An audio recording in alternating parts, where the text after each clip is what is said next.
Welcome everybody back into NerdSesh. As always, I'm Carson Bradburn. Alongside me is Logan Camden. And postseason basketball is just the greatest thing of all time. Is it not, Logan? I mean, we're 4 games deep in the play-in. We haven't even gotten to the playoffs yet, and I'm floating. I mean, it's just electric. All of these games have been incredible. Banger, banger, banger, banger. All of them. Beautifully said. So today, we are going to react to last night's play-in games. Of course, we have to talk about those. We are also going to preview the 2 versus 7 matchups in both conferences now that those are set in stone. And we are going to run through the rest of our playoff bracket and make our title prediction. So we've got a full show for you guys today, but we have to start, Logan, with that utterly incredible Steph Curry performance and Warriors win. You said it going into this game. We've been talking about this, like all we really wanted out of this game was one of those incredible, vintage, electrifying Steph Curry performances, and there's nothing else like it in sports. We got a pretty good one last night, didn't we?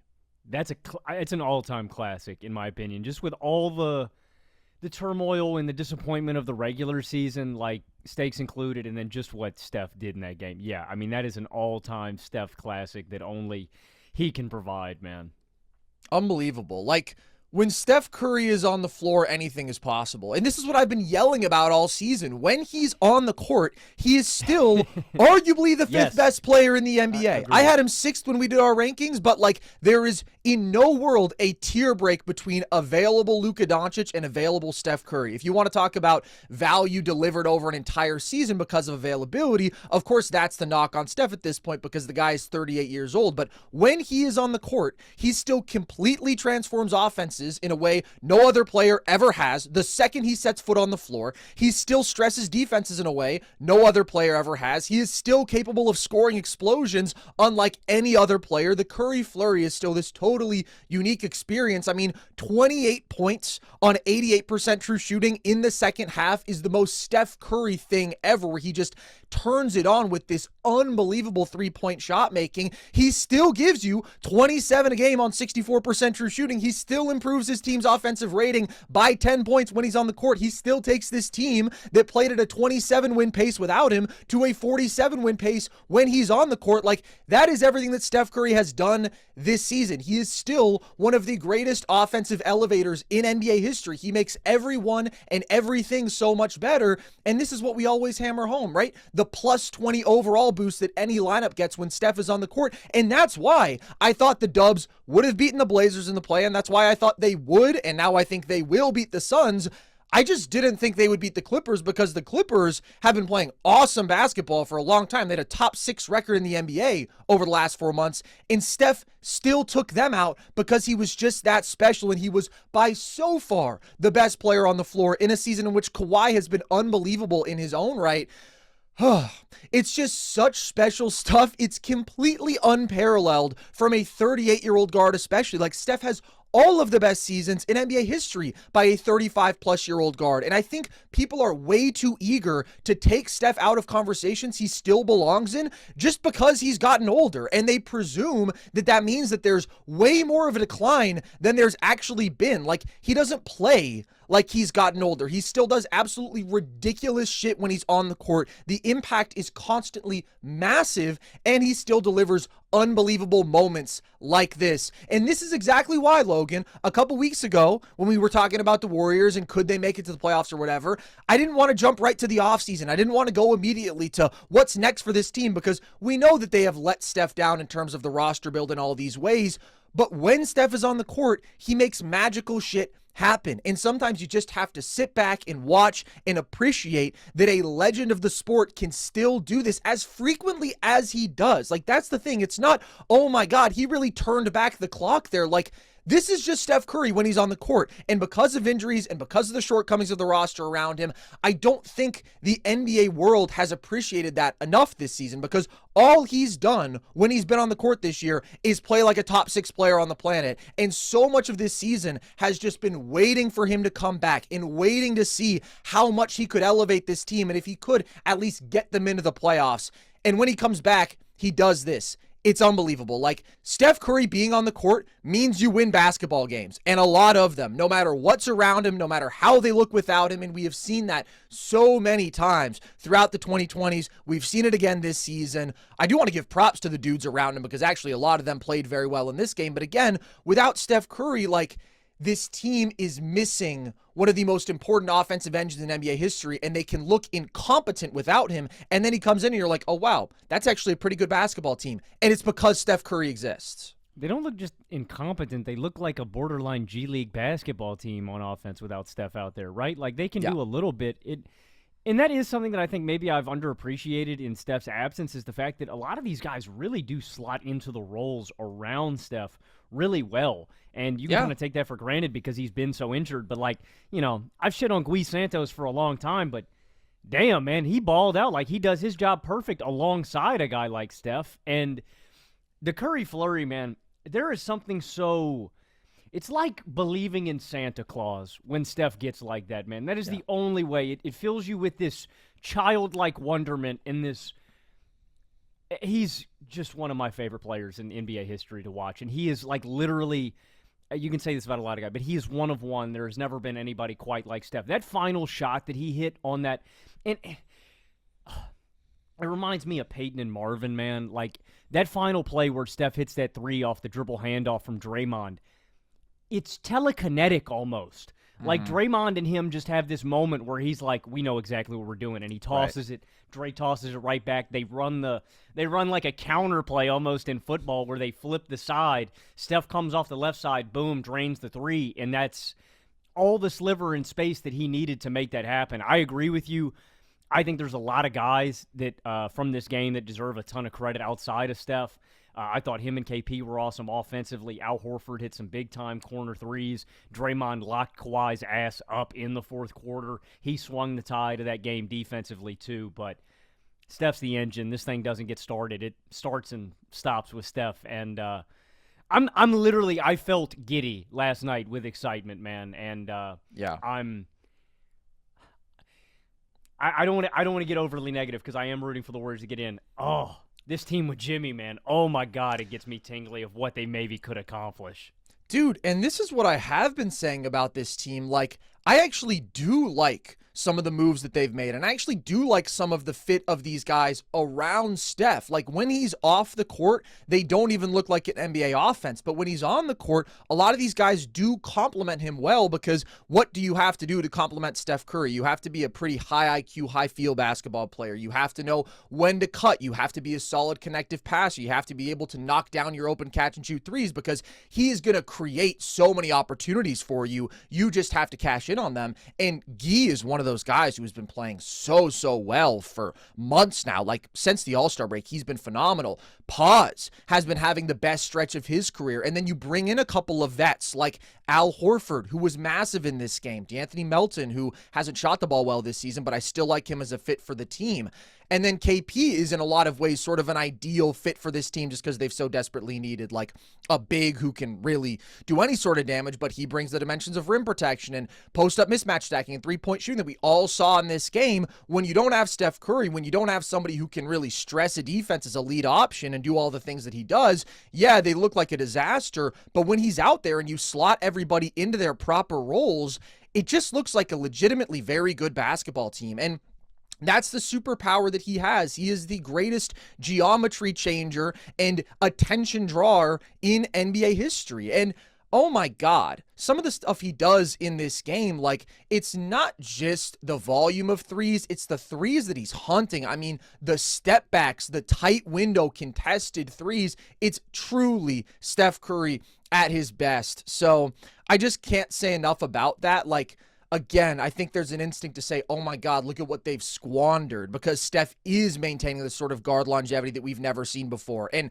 that is my instinct often. But when you get a moment like this, and he's given us so many of them in recent years, right? 2023 against the Kings, he drops 50. Like, some of these moments that he's had in these sort of big games, they're not big games, obviously, in the sense of like, oh, this is going to be a moment where this team goes on a title run after this, or they're contending or whatever, because like the roster just isn't at that level. But if anybody thinks the reason that the Warriors are not still contending year in, year out has anything to do with Steph Curry, they are completely missing the picture. Because again, you look at the last 6 seasons, they win 60% of the games that he plays. They win 38% or something of the games that he doesn't play. And by the way, one of the greatest formulas in NBA history for team success that has been sustained for more than a decade now is Steph Curry's offense and Draymond Green's defense. Like when those two share the court in their careers, they win over 70% of their games.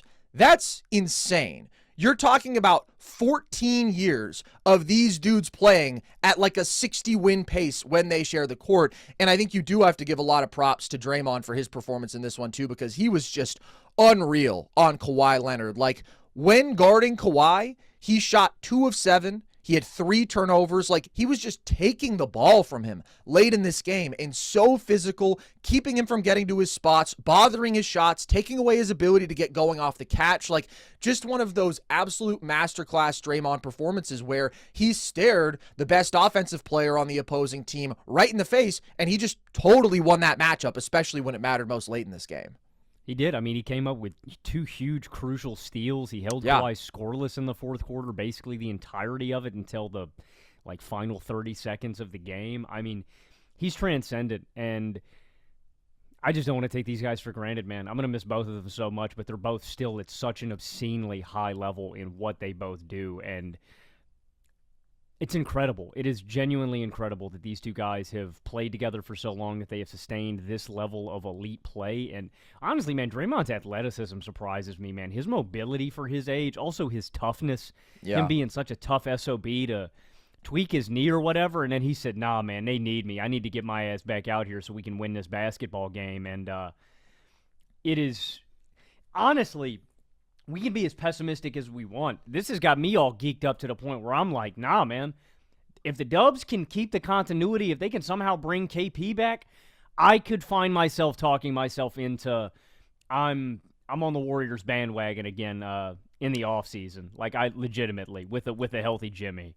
Yeah, it's just all about not setting expectations too high. Is there a world where they get back to winning the title? No. But could they win a playoff series with this roster? Absolutely. They won a playoff series last year with a worse roster. Yeah, and it just, that's what you can't take for granted in all this, is when you have an engine on offense and an anchor on defense, it makes all of those other 3 guys on the court at any time so easy to just slide in, and you tell 100%. them, like, guys, Draymond's going to rotate. He's going to talk to you. He's going to anchor the defense. He's going to communicate. Like, he's going to have you guys on P's and Q's. Steph's going to get the offense into motion.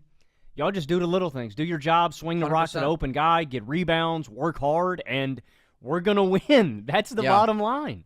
Like, genuinely, there are so few formulas in which it is easier to just be a winning basketball player than it is playing alongside Steph Curry and Draymond Green. Because it's exactly what you said. Like, you just need to connect things. You just need to sort of be a cog in this machine and be smart and do your job, and they will take care of so much, especially, obviously, like, Steph completely transforming this offense. The fact that they have a 120 offensive rating when he's on the court with the personnel they have is just unfathomable, and yet he does that every single year. And again, this is why I think there's still a case that he's the 5th best player on the planet, because obviously he's not going to put up Luka Doncic's counting stats, but in terms of the offensive impact, in terms of the hyper efficiency, in terms of how constantly he is warping a defense, the greatest off-ball value that we've ever seen. Like, if you were asking me, do you want to start your NBA offense today with Steph Curry or Luka Doncic? I'd really have to think about it. Like, I'd really think about it for a long, long time, and I'm thinking about it right now because I think there's this instinct to say, oh, but Luka can dictate so much on the ball, and that's how he elevates his teammates, right? He can just create so many shots for them, but we know it's Steph Curry. The gravity is maybe the greatest offensive superpower in NBA history, and so he is creating so much offense for his teammates too. He just doesn't have to do it with the ball in his hands. Exactly. Well, I was just going to say, man, yeah, Steph's game's always been lean. He's not going to jack up and miss a ton of pull-up threes. He's not going to turn the ball over at the rate that Luka has. And the most important argument in this conversation is what you just said is Steph's never going to pound the ball into the floor and dribble the air out of the basketball. It's flowing, it's seamless, and I mean my favorite moments obviously when Steph hits those insane deep catch and shoot threes off movement, but the moments that I love even more than that is when they get the defense in rotation and then the Dubs swing it 3 times around the horn and find another open shooter for an easy shot. Like totally, I just feel like it's easy, it's flowing, and it's a lot more lean than Luka's game. And, like, don't get me wrong, it's still a debate. Luka's got the strength and the physicality argument and all that, but I think I would take Steph. It's unbelievable. And, like, on top of being the greatest off-ball player ever and one of the greatest playmakers ever, which, again, he doesn't do through his passing, but he does through his constant off-ball threat and how he is able to manipulate space and force defenders to dedicate so much attention to him that opens up so much for his teammates. Like, he's also just been an unbelievable on-ball scorer this year. He's like 90th percentile pick and roll and isolation efficiency at volume. So I just don't know what else the guy could have to show people to prove that he is still at that straight-up top 6 player in the world, bona fide superstar level. And he's doing this, by the way, coming off of runner's knee that kept him out for 2 months. I still don't know that Steph is 100%. Steph didn't look 100% comfortable to me physically throughout this game, and he can still find that level that is so unbelievably special. Regardless of what comes after this, and obviously I hope that it leads to a postseason appearance, but even if it does, the Warriors are going to get destroyed by the Thunder. Like, let's be realistic. They're going to get obliterated. I just am so happy that we got this moment, though. I'm so happy that Steph and Draymond were able to have another one of these, like, yeah, we've still got it kind of wins. Down because 13 in the fourth, man. Yeah, it's just incredible. And, like, the joy that they play with, how much it still means to them, how much 38-year-old Steph Curry cares about winning a play-in game. Like, it's just a beautiful, beautiful era of basketball that he's keeping alive. Yeah. The Warriors just gifted the Clippers' first-round pick to OKC. Yeah, I know, they did. They did, which is pretty funny. But I'm not done giving praise to Warriors just yet, because the other eternally underrated part of this great formula, Logan, when you talk about over a decade of team success, is Steve Kerr, man, the most overhated on coach in NBA history. Doesn't get nearly enough credit for all the things that he revolutionized in terms of modern NBA offense, right? Emphasizing, first of all, putting Steph off the ball way more and implementing these motion read and react principles and being willing to go small ball and really emphasizing switching and, like, in so many ways modernize the NBA game as we know it, and people just write it off and say, oh, he had Steph Curry. Okay, well then why wasn't Mark Jackson doing any of these things when he had Steph Curry, right? And Draymond Green wasn't even like an important part of the team until Kerr got there and then realized what a special player he could be. So I'm always going to be pro Steve Kerr. I also just think he is like a great personality manager, and I know maybe people would push back on that now that Draymond has kind of gone off the rails, but like how much Steph loves him, how much Draymond loves him, like over the course of their careers, I do think that means something. But in this game, I thought the defensive game plan was just really good. Like, they did a lot to make Kawhi uncomfortable. It wasn't just Draymond's one-on-one defense. They blitzed, they doubled both him and Garland, which you kind of have to do because those two are so far and away the best players in this offense. And they went to a zone for a time, mostly a 1-3-1. They were like jump switching aggressively at times, jumping out to the ball and pressuring, and they were just super locked in and connected on that end all game. 12 steals, phenomenal, just forcing turnovers. They somehow still had more turnovers than the Clippers in this game, but they tightened the screws on that, man. The Dubs had 20 turnovers with 8 minutes left in this game, and they didn't turn it over once in the final 8 minutes. It's so on brand. Kevin Harlan on the broadcast was saying, like, these teams don't turn the ball over usually, and I was like, brother, like, love you, Kev, but that is one of the staples of the Warriors era. Like, that's Warriors basketball. With all the great stuff they do, they turn the ball over a lot. This year is the exact same thing, and like, it was brutal for stretches just letting the Clippers get out and transition off their mistakes. But once they cut that out, they surged back and they took control of this game. It was incredible. The other guy I want to give a shout out to is KP, man. And I've been skeptical about KP coming back and being just available and healthy. But when he's on the court, and I'm not trying to get hyperbolic here, and I love watching the Warriors play, man. They are such a joy when Steph Curry is available. Like, the game is just easy. It's flowing. They play so selfless and for one another. Like, it's beautiful. But KP really does fit in like a perfect puzzle piece when you think about the ideal center fit that could slot in alongside a guy like Draymond, in contrast to what they've had in the past. Like, he's a gargantuan. Like, he just brings this immense size that you park him in the paint and he can just eat up so much space on the block. So, obviously, and he's not an elite rebounder by any means, but he's just big enough, too, where he's going to be impactful there. I thought he was awesome attacking mismatches and stroking shit from deep. And then as a connective playmaker, I was really, really impressed with him in this game, too, making extra swing passes and kickouts to open guys in the corner and on the wings. Like, his skill set fits like a glove with this system. How skilled he is for such a tall guy. He brings that dimension of rim protection that they haven't had for so long. And that's what I think is awesome about bringing in a guy like Al Horford, too, because if you think about one position that the Warriors have been let down by or a little bit thinner at over the past few years, and really in the Steph era post-Bogut, is center. And they bring in a guy like Al Horford, too, and Horford is just awesome. Super high IQ, always going to be in the right position, making the right plays, and he's still a damn good shooter. I mean, hits two massive corner threes, like two of the biggest shots of the game. And he had 4 threes in the fourth quarter. It was unbelievable. It's incredible, and it's such a luxury. The one in transition, the last one that he just caught, turned, and fired, I was like, good Lord, Al, you're feeling yourself, and I love it. And that's why, look, I've been critical, and you have been critical as well, of the Warriors and the moves that they have made that have painted them into this corner and put themselves in this situation. But if I'm going to be critical, I also have to address the apology and say that I think they have done a really good job of pivoting off of that in building out the roster. Like the move to get KP, I think that swings the tide of this game. It makes a big difference in them actually having a chance at getting into the playoffs this year. Their acquisition of Horford, basically, like, again, I don't have championship expectations. They've soiled that. But the pivot from where they were to get here, I have to tip my cap to the Warriors front office for at least getting to this spot and building out a competent and competitive roster. I do believe that if Steph was healthy, this team would just straight up be in the playoffs. Totally. Yeah, I think the Warriors front office has done a mostly good job over the last 18 months.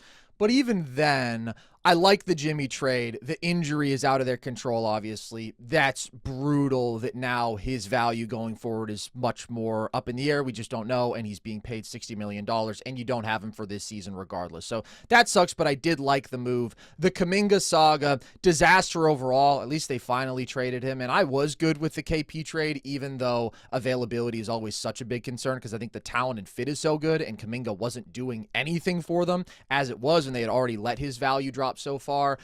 But really what I have liked is what they've done on the margins. And that's what I've praised since last offseason. Like, I loved the Horford move. I loved the Melton move. And then also you do have the internal progression of some of these young guys.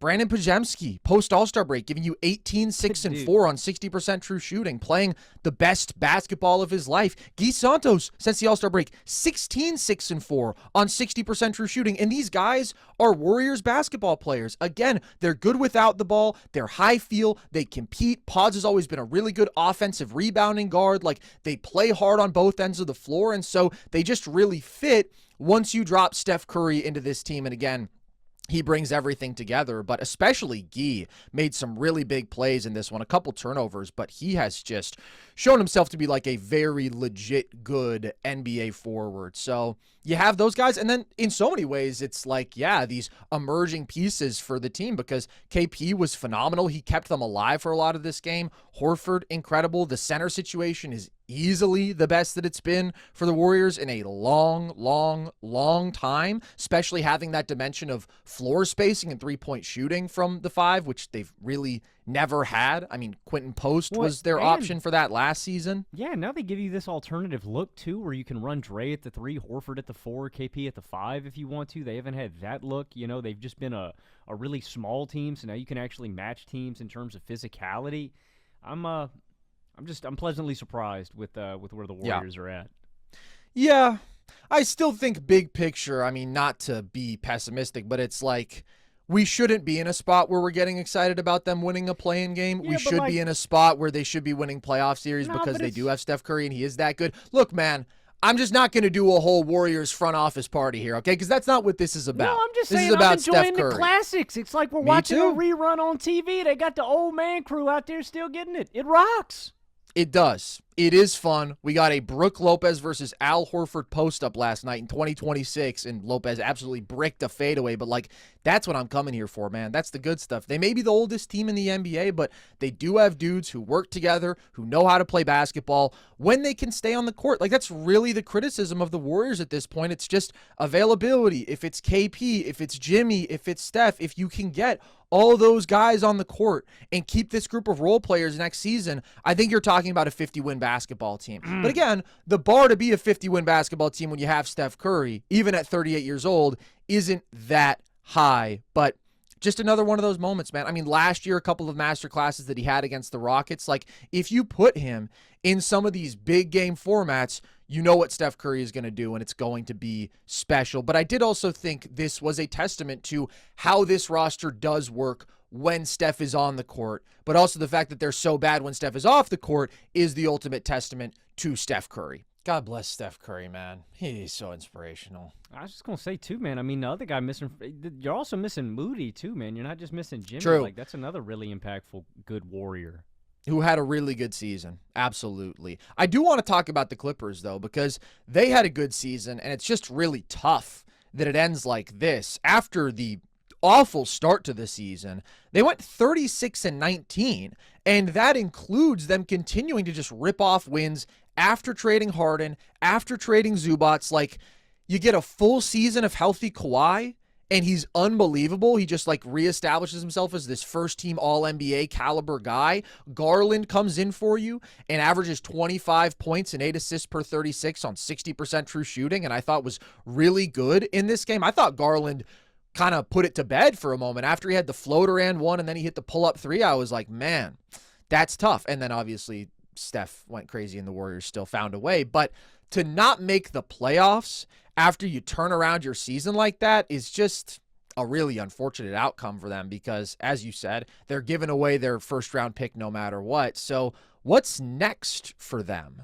It's the most Clippers shit of all time, man. They had a 13-point lead in the fourth quarter and smoked it. I mean, I will say, and we talked about this all year long, I think the Clippers have crushed their rebuild in terms of what they've done to recoup assets. Ben Mathurin was the leading scorer in this game. I still like him in terms of him growing as a big part of this team's future. I think Garland is back to form and just rocks. He was destructive in this game. I mean, the action that they kept running, that high screen or double stagger screen at the top, or they were running dribble handoffs. Like, dude, when you give Garland a runway and you can get it, he's like Sonic. Man, I think Darius Garland might be the fastest guy in basketball, and he doesn't need a ton of space. Like, you give him that little head of steam, give him that runway, and he's a problem. Because, you know, after that, then you're just eating out of the palm of his hand because he can change pace on you and get to that floater, get to somebody out of pick and roll. Garland rocks. He's one of the most skilled guys in basketball, and you know, obviously, I think that the Clippers are going to have to slant their team build defensively around him, but, I mean, he's such a good offensive player and gets everything into motion for them.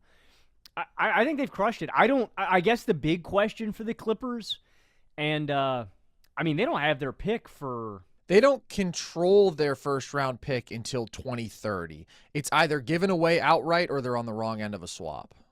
So... you don't have incentive to lose. So, I mean, I guess the big question for them is, do you do anything with Kawhi Leonard? And I don't know, where do you come down on that? I mean, I think Kawhi Leonard is so damn good at this stage in his career that you could just run it back and try to go kick some ass next year with this young squad. That's what I would do. I feel like if you run it back with this team, generally, you probably win like 48 games. Like, clearly, they were better than their record this year because they were playing really good basketball for almost 3/4 of the season. They just started the year really badly. And your incentive is 100% to compete. So I think you kind of have to. And, like, they built the new arena. Obviously, their vision was, we're going to be contending around Kawhi. And I don't think that that's possible at this point, but I also don't see any real reason for them to trade Kawhi, because I don't think you're going to get a boatload of picks to begin with because of age and availability questions. And again, you're not going to get your own picks no matter what. So at that point, I'm like, he's worth more to you probably than he is to other teams or than trading him is for you. So I think like it's going to be upgrades on the margins. Could they improve the Dunn and Derrick Jones Jr. roles a bit, get slightly better offensive players in there? I don't necessarily know who that would be, but I'm thinking like if you had a Davion Mitchell level offensive player instead of Chris Dunn, because Chris Dunn is phenomenal defensively, but just can be problematic offensively, or just a bit more of a consistent spot-up shooter in the Derrick Jones Jr. role. Those guys are still under contract. They're both pretty cheap for next year, so maybe they just keep those guys. But again, a little improvement like that in terms of your two-way talent in the backcourt on the wings would be nice. I do think the big man situation is going to be better next year, because I don't like them having to rely so much on Brook Lopez, even though I thought he was solid this year. But once you get the one and only Yannick Niederhauser back, that's exciting to me. Yeah. Because now you've got your young, athletic, switchable big, and so now you have two different looks that you can throw at people. And then they've got to make decisions on John Collins and Benedict Mathurin. Do they want to pay those guys? That, to me, is really dependent on the price. But I think if you can get those guys back for a combined 35 to 40 million, like they're two good offensive players. You gave up Zoo. You would think so, but also potentially they're looking at the first round pick as the bigger get in that deal. And I don't know how high I am on Mathurin. I think he's clearly a skilled scorer, but I think there is some erraticness with him as a jump shooter. Definitely. And then there's a lot in the rest of his game that needs to be improved upon. So that's where, again, I think it depends on how much are we going to have to pay these guys, and it's not just blindly, oh, we got him back in this trade, so we have to re-sign him. But I do think that he and Collins are talented offensive players who can fit here if you can bring them back again at the right value. Yeah, I mean, I don't know if I see like a superstar ceiling or anything like that with Ben, but I think he could provide a pretty valuable bench role, maybe learn under Kawhi for a little bit if you could bring him back. You just don't want to lose out on an asset for Big Zoo when he was a part of what you brought back. I personally... Yeah, but you don't want to overpay. Like, if I agree. The mold for him is, okay, he's a pretty good but inefficient bench scorer who, like, can give us some of these scoring spurts but isn't consistently impactful. Like, I don't want to just throw that guy north of $20 million. No, I wouldn't either. I think 15 to 20 is the right price tag for him. Yeah, I would agree. John Collins, I like, but I don't know. I might let him walk. Yeah. I do think, though, the Clippers are in a spot where you want to be retaining talent because you don't really have great avenues to add talent because, again, they have no picks that they can move. I know. I just wonder if it's a little redundant. I don't know. I think the Clippers need a little bit more reliable shooting on their roster. I just think there's a lot of defensive athletes kind of oriented guys. You've got Derrick Jones Jr., Chris Dunn, John Collins, Ben Mathurin. Collins shot it really well this year. Yeah. Maybe he is the guy. I don't know. I think, like you said, I think that's a good number to ballpark them at. If you could bring both of those guys back for 35 M's where you're not giving either of them north of 20 a year, I think that makes sense. But I do like Mathurin. I think that he can get better and more consistent, and I'd be a little bit more willing to pay him than Collins. But I think you're right. I don't think the Clippers have any incentive to, like, go tank or blow this shit up or make any drastic kind of change. And Kawhi was so good. I mean, unequivocally a top 10 player in basketball this year, end to end. Like, yeah, I think you got to hold on to that guy and see what you can make out. And I mean, they were good after the reconstruction in the second half of this season.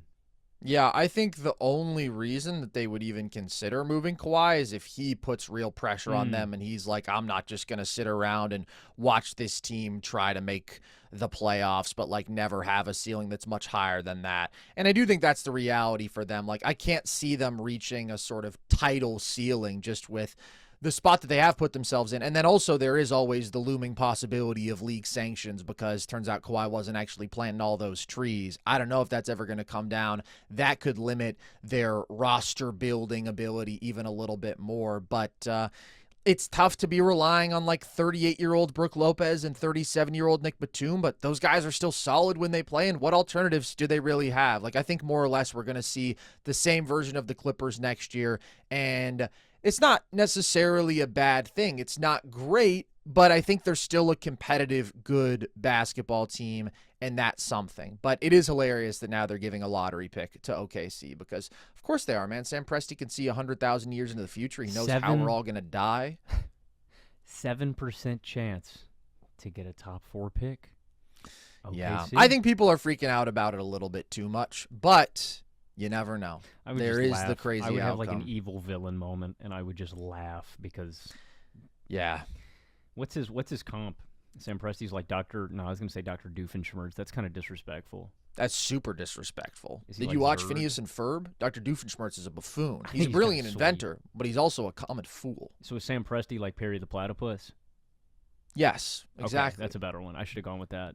He's a Sigma mega genius intellectual. He doesn't need to fucking say, "Oh, this is my shrinkinator." Like, his work speaks for itself. You know, he just fucking turns out hits. Okay, let's talk about this other play-in game. Magic Sixers, Logan. Philly advances to the playoffs. They are going to be facing the second-seeded Boston Celtics. Obviously, got to give them props for the win, but I'll speak for myself, Logan. When I was watching this game, I was more overwhelmed with feelings of contempt and disgust at watching the Orlando Magic. So I think we have to start there. Why is this team so completely broken? I don't think you can build a winning basketball team around Paolo Banchero. That is the conclusion that I have reached, and I think the Orlando Magic's best path forward is to move on from Paolo before it's too late, essentially. I had an extensive conversation about this last night with our friend and friend of the show, Deni. There's so many issues that I have with Paolo, and I'll very briefly get into them. The turnovers, I think, are always still a big issue with Paolo and just his ball handling and hands in general. I don't think he's great. I generally don't like his shot selection. Or his shooting touch. I think the biggest issue with Paolo right now is still his jump shot. And please, NerdSeshers, do not go in the annals of this show because I am on record a lot of shows saying Paolo Banchero will be an elite jump shooter. You believed in the Paolo jump shooting. I can even tell you the episode. Right after the Cleveland-Orlando series from a couple years ago, I'm on here talking about how Paolo is probably going to be a top 5 to 10 guy. And I'm on here going, like, outlier jump shooting series. I don't buy it. We'll need to see it sustained over a larger sample. And the nerds won on that one. They did. That boy Nice Crowd did not take the dub.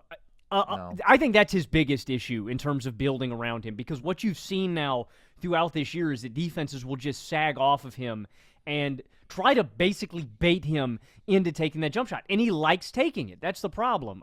Deni said last night, he said he's the reverse Ben Simmons. You can just get these. He wants to take all those shots. I don't like his decision-making. I think he has flashes of playmaking impact.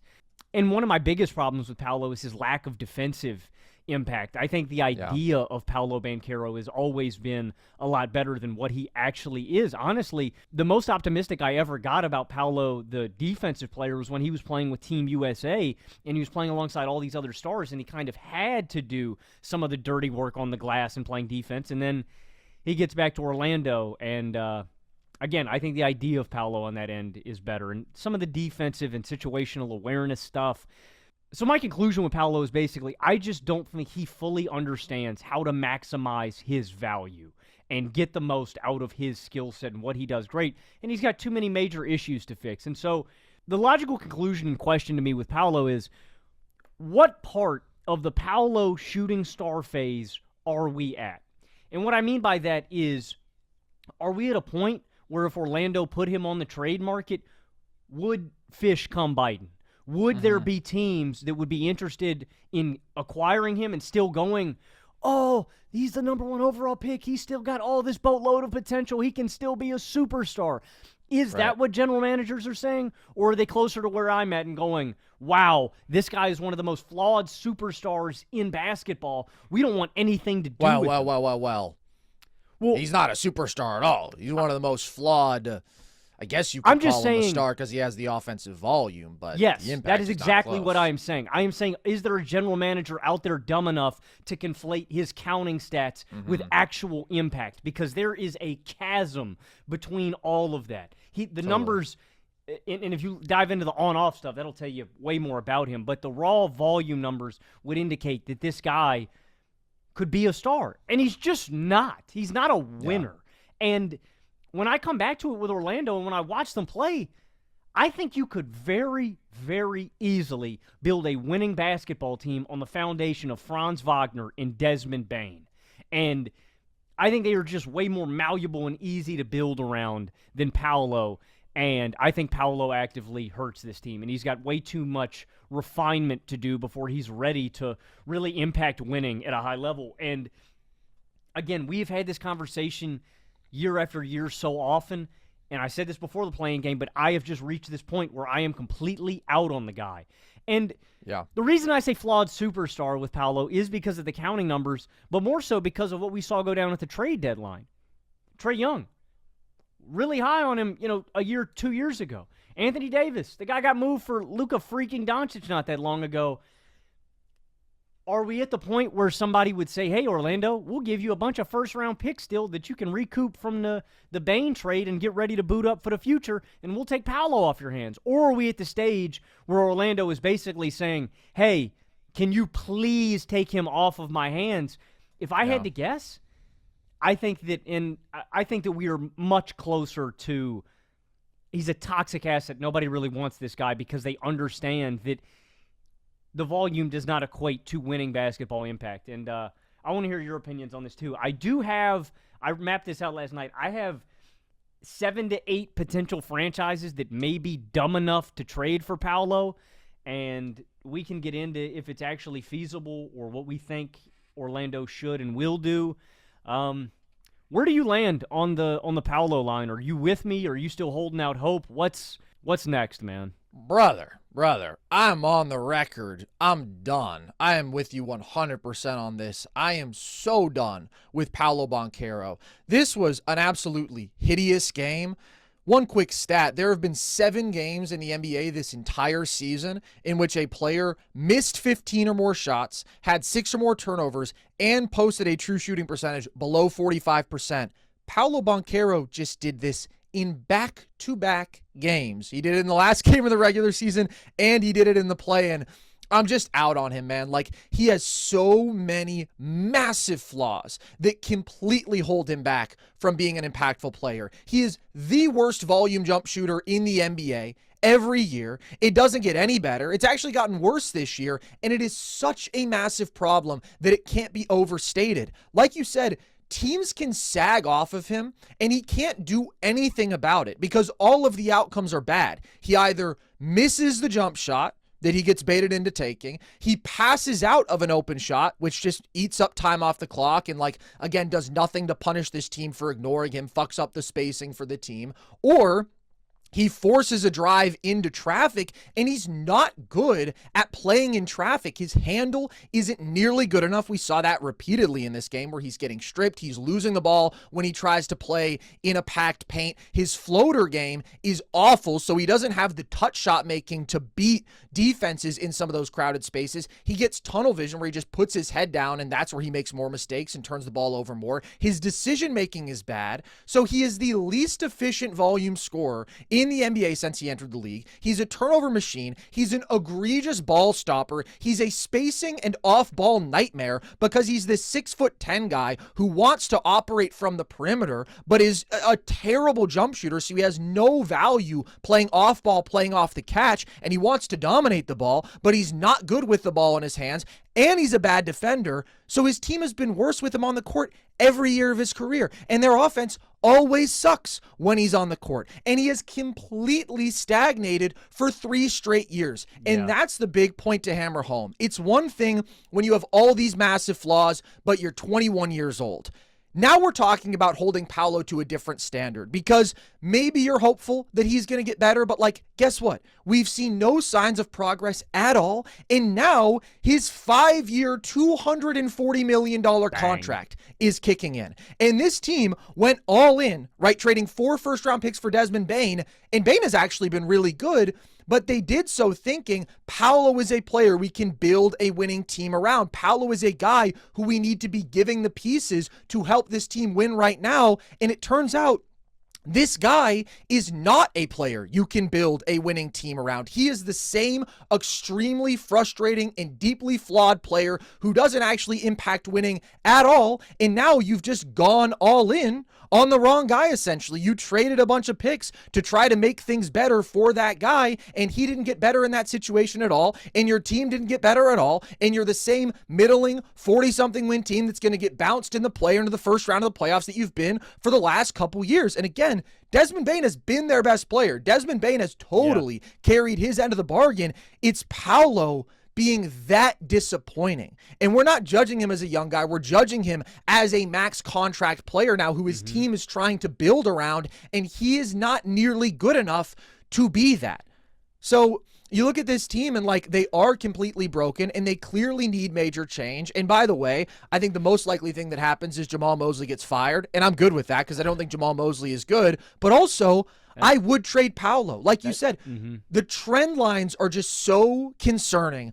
I would want to be out of the Paolo business. At this point, I'm trying to find the sucker. I'm trying to find somebody who is still holding out hope because I have seen enough to say I'm done. Yeah.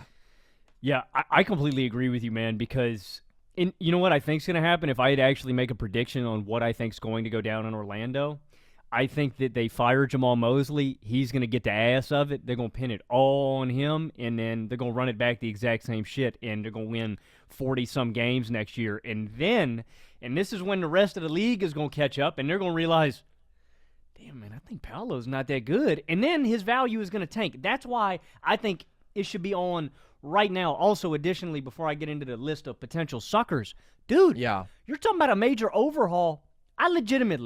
I think it's addition by subtraction. I like a lot of the guys in Orlando, and I think if you literally just get Paolo out of here, you can make a lot of this shit work. I like De Silva. I like Anthony Black. Yeah. Like, I think these guys are winning basketball players that do winning shit, and I think Paolo kind of mucks it all up. You know, it would be an interesting point, Logan, on that side. The fact that in Paolo's career, when he's on the court, the Magic are a -2 net team, and when he's off the court, they're a +2.5 net team. Like, when you say take him out of the picture and a lot of this stuff gets better, it's like, yeah, they're always better when he's off the court. When you are this inefficient and you are this impossible to build a good offense around, but you demand to be the center point of the offense, and then you're also a negative defender, it's like, I just want nothing to do with you, man. That is the worst kind of player that you can get caught trying to build around. And I do think the NBA knows that. That much of your salary cap, too, man. 100%. 100%. I think Paolo is not going to be traded. I think it might even be more likely, and probably is, that Franz gets traded before Paolo. I'm telling you, dude, that would be catastrophically stupid. The Magic as an organization, the Magic fan base, they have fucking mad Paolo disease, man. They have this disease of the mind where they see something in Paolo that is just not there. And there was a time when it's like, okay, maybe it's just not there yet, but maybe it's going to get there. But it's like, no, he hasn't gotten better at anything. All of the same criticisms, all the same flaws have remained the exact same with this guy. Now, I think it would take a lot of play style refinement, and it would take a coach that would be really hard on Paolo. I'm so dead serious when I say this. If I was coaching the Magic and I had to have Paolo still around, I would tell his big ass to go on the left or right block, go stand 100%. there, and go either bump a dude and go up with a layup, or take a turnaround J. Do not take threes. Do not go out to the perimeter. Take your big 6'10", 250-pound ass and go do some big body shit, man. Dude, Paolo's offensive game should be transition, where he should be a monster, and yet he's outside the top 30 in transition points this year, which is insane. He slows the game down way too much, which is like totally at odds with his skill set and what he should be doing. And it should be post-ups where he's actually effective. Like, if he does get a seal in some of these transition spots where he does get a cross match, if he's got some little guy guarding him, bro, like, it's going to be an and one, or like he's just going to score over top. Right? He's too physical. He's too big. 8 free throws a game. Yeah. He is a free throw machine. I think he still has the highest foul rate drawn on drives in the NBA. He definitely had it last year. And so there is that bully ball potential. And then it should be cuts. Like what you're saying is absolutely right. He should be Aaron Gordon. That's who he should be trying to be. But Aaron Gordon of a couple years ago, before he could shoot threes because Paolo can't shoot threes, and maybe someday he gets there, but it should be transition, selective mismatch attacking. I'm going to cut, I'm going to be in the dunker spot, and I'm going to bust my ass on the offensive glass. And instead, he's actively a bad offensive rebounder. He wants to play from the perimeter when he's off ball, where he has no value. And so it's just like, you're looking at this 6'10", 250 guy who is so powerful and is such a good athlete, and just understands so little of how to actually utilize that, and instead insists upon doing so much stuff that he's bad at. Like this nonsense approach from Paolo Banchero, you can't tolerate it as an NBA team. Like it is so fucking unserious. It is so unserious. So maybe someday he can change. I bet someone will talk themselves into it, but like, again, it's one thing if you're seeing progress. When you see no progress whatsoever is when I'm like, okay, I've seen enough. I don't want to be the one caught holding the bag here of 5 years, $240 million for Paolo Banchero. Because guess what? I mean, if this situation is the same after next year, there's going to be no market. Everybody is going to have woken up. Maybe now you can still find a couple Paolo optimists out there. That's what I'm saying. That's why I think you need to have a major sense of urgency this offseason to move Paolo. And I got a very short list because I don't think the list is that long. I think a lot of teams are hip to this. So who are the potential chumps? Number one, let's hear 'em. The New Orleans Pelicans. I think the track record of their moves has been dumb enough. And don't get me wrong, I have no framework of any trades or salary. This is literally teams and organizations that I think may be potentially dumb enough to actually This is your idiots list, essentially. Sacramento probably should have been number Always one. The best. They Always are the best bet. Definitely the obvious They would do it in a heartbeat. They would do it in a heartbeat. They would. Like, I know the Sacramento Kings. They would trade for Paolo Banchero. Brooklyn, just because they got nothing going. This one less, I guess, because they have new ownership, but who knows? Chicago is still on my list. Dallas I wrote down, and I think that would be horrible just because I think that match. I think that duo is so catastrophically bad, you would stunt Cooper Flagg's development. Please don't do that to Coop, dude. Please, for the love of God. Again, this is their track record. Dallas has been pretty dumb, and then the final three Well, but they got rid of Nico. It was Nico. I think so. The final 3 teams, and I think these are all less likely, but I wrote down Washington and Phoenix.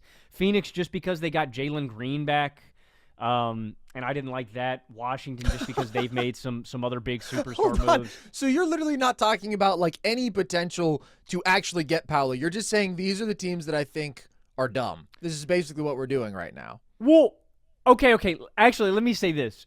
Yes, I am. I am saying that. These are all just the dumbest franchises.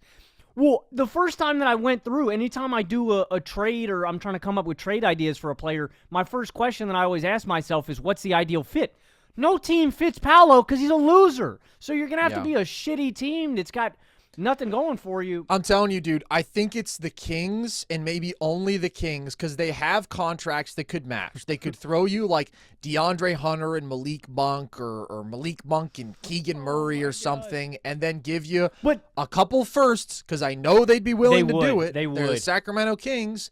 And if you can get out of the Paolo business for that return if you're Orlando, like, think I'm probably going to do that. It's disappointing because you traded all that you did for Bane, and it didn't make you a contender. It didn't make you a 50-win team. It didn't make you a good basketball team. But the problem there, the big problem, is Paolo. And, like, I do think the Paolo-Franz fit is bad. And also, I'm not going to act like Franz is blameless in that game last night because Franz wasn't good either. But Paolo was actively hurting them on so many possessions. With Franz, it was more so you just didn't really feel his impact. Paolo, it's like, for the love of God, this is absolutely hideous to watch. And again, when you do look at the track record over the years and the fact that when Franz is on without Paolo, they're a +7 net team, and when Paolo is on without Franz, they're a -5 net team, I do think clearly one of these players is more impactful. He is easier to fit into the context of a winning basketball team, and it's Franz.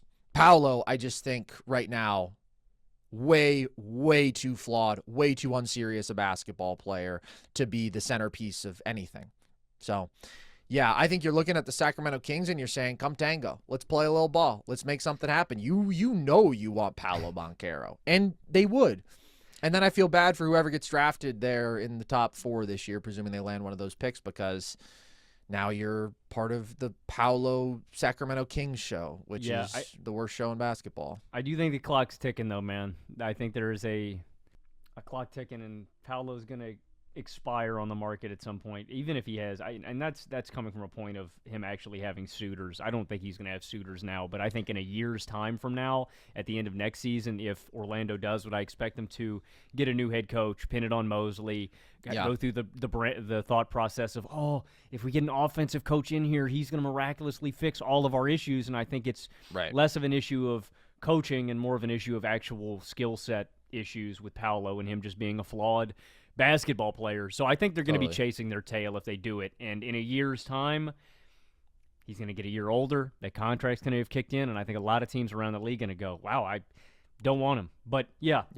Orlando, my advice to you, blow up the Sacramento Kings, hit their hotline, try to cook up any kind of deal you can, and dump him, because it gives you that kind of – because you can then just dump whatever players they give you, hold on to the first-round picks, and then you can just maneuver all that extra salary cap and free agency and find some supplementary pieces. I legitimately think – I think Orlando would be better. I think they would be closing in on a 50-win season. I don't know if they'd win 50 games, but I think getting back to 45 to 50 with that kind of roster construction, I think they would be a respectable and a good contending team out east.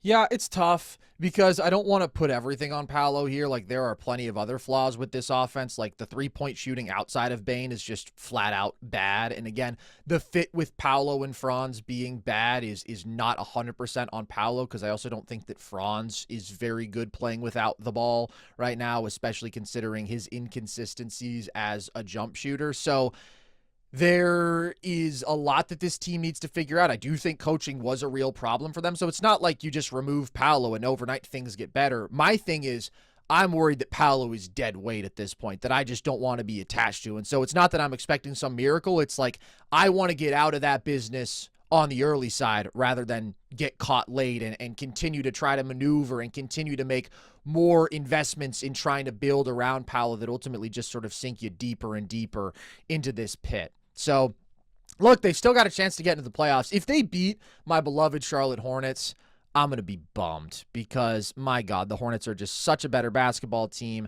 The vibes are so much better. They're trending in such a superior direction. But you never know. It's one game. That would be and by the way, I don't think the Hornets are a well-built team to guard Paolo, because they're a team against which, like, he actually can really leverage his size and strength advantage if he wants to. But then again, I mean, they also might just sag way off of him and sit in some of those gaps, and then it's like he just kind of can't play under those circumstances. I'm hoping Charlotte, like, triples them in three-pointers made. I think an Orlando victory would be a loss for basketball fans everywhere.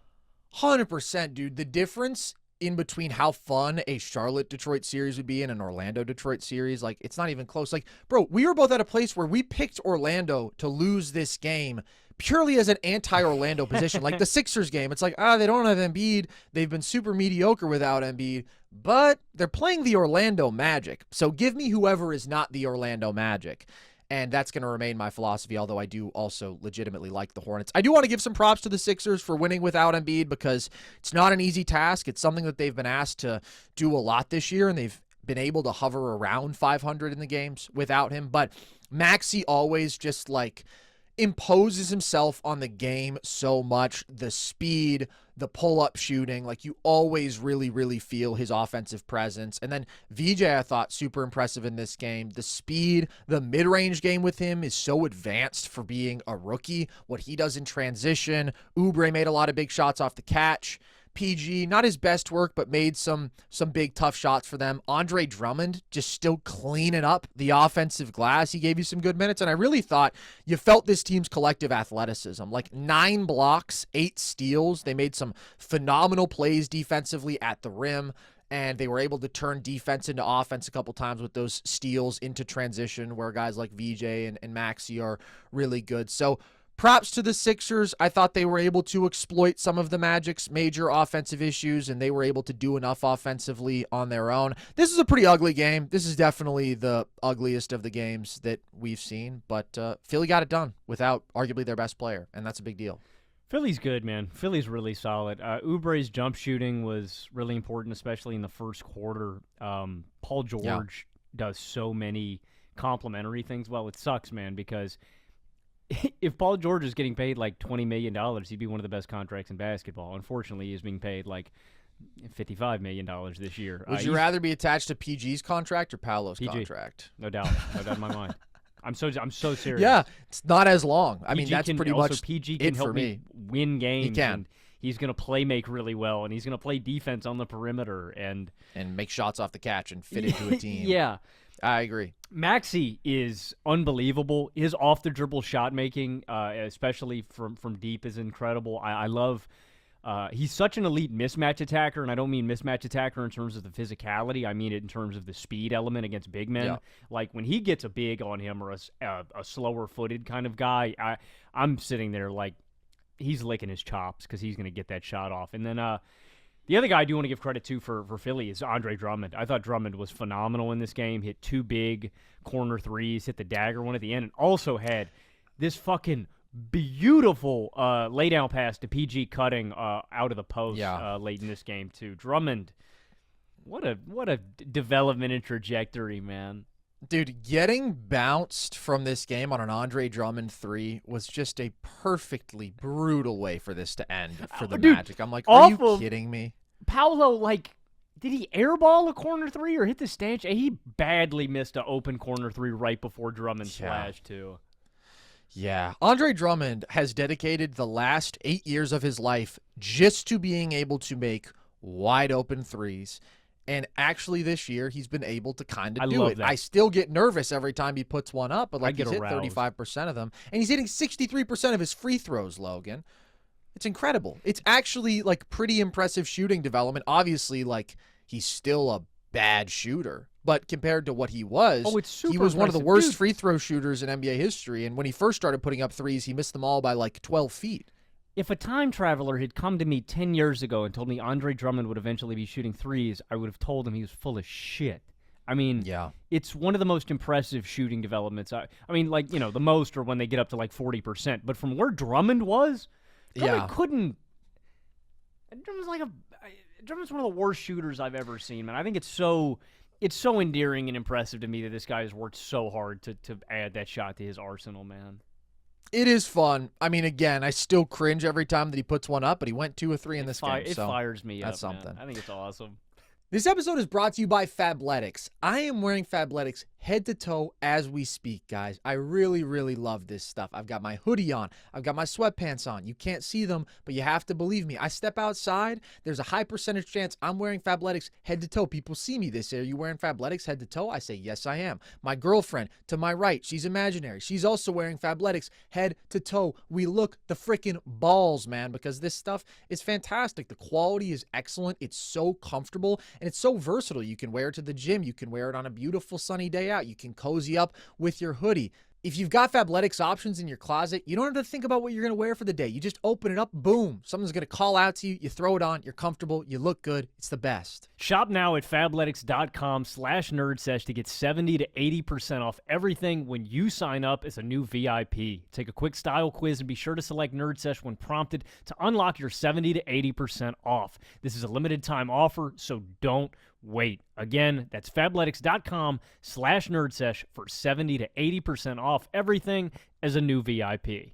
So now, Logan, the Sixers have got this matchup against the Boston Celtics. Let's talk about that. I think obviously the biggest key to that series is going to be, does Joel Embiid play? How much does Joel Embiid play? When will Joel Embiid play?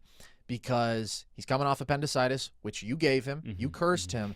And we have truly no information on his return timeline. But how does that factor into your outlook on this series? It's interesting. I mean, I think Embiid has to be healthy for Philadelphia to win this series or to push it, I think, even 6. I don't know. I think it's going to be a pretty cut and dry series with my confidence in Boston if Embiid isn't available.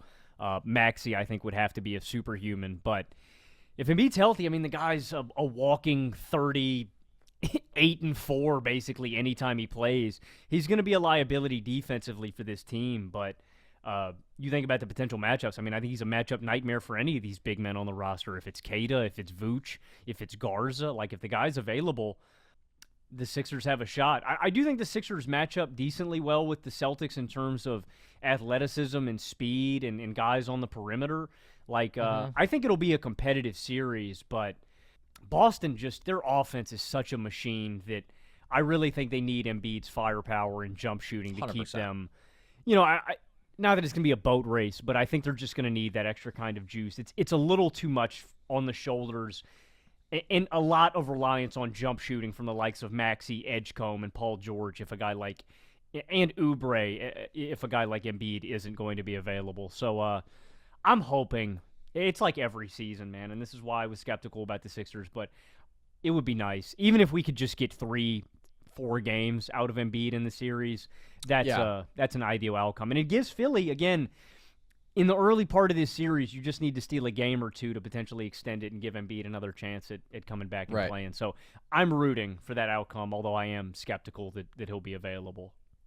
Yeah, I am saying this as pure speculation, not a doctor, no information here from the Sixers.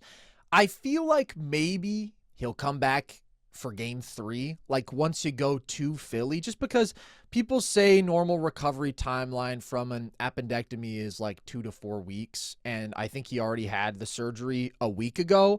And so, I mean, a week from today, basically, I think is when game 3 would be. So that would be 2 weeks. Obviously, I don't know, Joel Embiid's body, you never know. The poor guy, he just gets put through hell like in every possible way. He literally goes through like a fucking cartoon blender of like anvil getting dropped on him, and then he gets beat with a baseball bat, and then he gets smashed with a hammer. Like, poor Embiid. But that's kind of my optimistic hope. I don't think we're going to see him to start this series, but again, I know literally nothing, so that's why this series is kind of hard to predict at the moment. I do think for it to be a real series, they need Embiid. Even with Embiid, they're not beating Boston. Boston is too good. But Embiid has been a massive difference maker for this team. Like, when he and Maxey play together, Philly is 22-13. They've been an awesome team. When Maxey plays without Embiid, they're 16-19. Again, they're sort of fighting uphill to be 500. When Embiid is on the court, they have a 121 offensive rating. They're an awesome offense. Without him, they have a 114 offensive rating. Very mediocre, a little below average. So all year, I've kind of been pushing this optimism about the Sixers as a potential contender. That's all been contingent upon Joel Embiid being on the floor. And if he can be out there, like you mentioned, last 25 games, he's been a 30 points, 5 assists a game guy on 63% true shooting. He's been an absolute killer and is still one of the very best scorers in basketball. And I do think can really, really threaten this Celtics defense. Like, he and Maxey attacking Keita, attacking Vooch, attacking any of the Celtics bigs in the two-man game, I think it'd be really, really lethal because Keita's a true drop big. Vooch is pretty much a true drop big. Like, they just lack mobility. And so when you're talking about the pull-up shooting and floater game of Maxey, and even the speed at times to still get by you even if you are in drop, and then the excellent shooting off the pop of Joel Embiid, like, you don't want to be forced to play drop all day against those two. So that could be really effective. And then as a post-up and isolation scorer, like, Embiid is still effectively unguardable in single coverage. You're going to foul him. He's going to make a lot of shots over top of you. Like, he pretty much controls his own destiny. As long as the jumper is going, Embiid is going to be an absolute problem. So if he can play, I do think Philly can make this interesting, because I do think there is a world where it's like, Philly has the 2 best offensive players in this series. I think they definitely do have the 2 best scorers of the basketball in this series.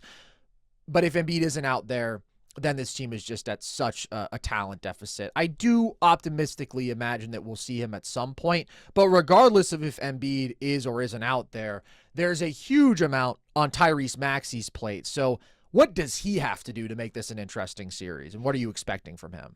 He's probably going to have to give you north of 30 and like 7 assists a night. It's a tough matchup for Maxey, too. And I actually do like how Philly matches up with Boston defensively a little bit because of their depth of athletic wings that they have on the roster. This is going to be a tough matchup for Maxey because I presume that he's going to have Derek White on him most of this series. That's at least what I would do. But I agree with you. I would involve the Celtics bigs in action as much as you can and see if you can get those switches. Maxey is so good at attacking those kind of bigs, or in just giving him a runway, like you said, and seeing if you can blow by guys. But I think Maxey's going to have to be incredible as a pull-up jump shooter. I think he's going to have to spray off the dribble threes. I think with him, I think Edgecombe, like I said, is going to have an elite jump shooting series. And then it just kind of stresses everybody else too. Like it would be the Maxey, PG, Edgecombe trio offensively. And the only hang-up, like I mentioned, I really like that trio. I think they're very talented. I think they all complement each other. None of those guys, except for Maxey, really get a lot of easy offense. Edgecombe gets a bunch in transition, and that's where some of the easy offense would come from. But outside of that, it's like I just don't see a ton of easy offensive opportunities, whereas when I look at the Boston side, Boston's so good at forcing rotations, at generating easy shots. Everybody's a plus playmaker. Mm-hmm. I think Maxey would just have to be like at a nuclear, unbelievable level, and I just think it's a little too much on his plate this season for me to envision it. Like, I think you have to steal a game in Boston initially. I think you've got to get one of those first two games in the series, and then I think Embiid has to come back, and you've got to hope he's back by game 3 or 4 after you steal a game to have Philly to have a real chance in this series. I think it's a little too much for him as the offensive number one without having Embiid. And I think Maxey is the best player on this team at this point, availability concerns and everything kind of included. I know Embiid's impact but when they're available, on the court, who do you think is the best? I'd rather have Maxey if I'm being honest with you, man. I think it's neck and neck. I think I literally had them back-to-back. Yeah, to me, Embiid's defensive issues are kind of my hang-up at this stage. And then Embiid has just progressively gotten a little bit more and more jump shot reliant, where I just don't think his diet is versatile. So that's why I slightly prefer Maxey at this stage in their careers. But he's a hell of a jump shooter. And again, he's one of the most still skilled gets bigs to the free throw line at ever. a crazy rate. So, like, he's a scoring machine, but Maxey does have an ability to just like create such volume as a scorer that is pretty crazy, and that's what I want to see this entire series. I'm like, just put the ball in his hands and let him dictate all game, every game. If he shoots 30 times a game, great. I think that's something that is so unique about him, because he can make those high difficulty off the dribble threes, because he can make some of those crazy like wrong footed and contested and off balance floaters, like, and because he can play 40 minutes at like full speed and just doesn't ever seem to wear down. Maxey is one of those guys, and it is a skill who can like just create that massive volume.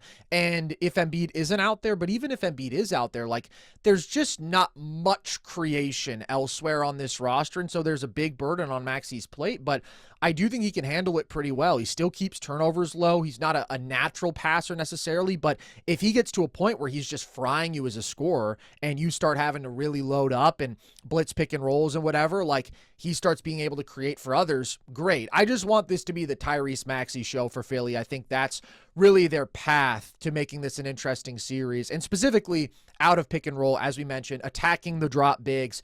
And it's sort of obvious to say everything needs to go right for Philly, but it really does. Like, they need Maxey to not just be his usual self, but they need the three ball really going. And he's a really good three-point shooter. There's sometimes a little volatility there. They need that on a heater, but if it is, he can really, really light them up with that. And then I do think you need him to get 8 to 10 points per game in transition. That is a very key part of this matchup, because the Sixers really like turning you over. They force a lot of steals, and they really like getting out in transition. And that's where, again, Maxey and VJ and even an Oubre, they have a lot of really good athletes who are very good in the full court. And if you're trying to make up for a deficit against a team that is like such a great half-court offense like Boston, you need to be winning that battle. The problem is the Celtics are a great transition defense, and they never turn the ball over. They turn the ball over less than any other team in the entire NBA. So if you aren't getting as many of those opportunities to push off of live ball turnovers, that could be a problem for the Philly offense, and that might negate an advantage that I think they kind of need to make this an interesting series. And that affects everybody. That does affect Maxey, but I do think, again, just live and die with Maxey if you're Philly, because he could be the best player in this series, and you need that outcome to come true for this to be a real series. There is a world where Tyrese Maxey averages 35 points per game, and there's not that many dudes on the planet who can do that, who can scale the volume up like that and keep the efficiency reasonably good. He can do that because he can beat you as a scorer in so many different ways, and the conditioning is so good, and I think Philly needs that. Like, they need an absolute Maxey takeover.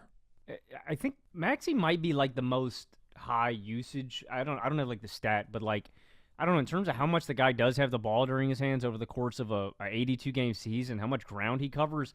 I actually kind of can't believe that Maxey can do that. Like, it's one of the most. I think he covers the most distance per game in the NBA. I want to say it passes the eye test, certainly.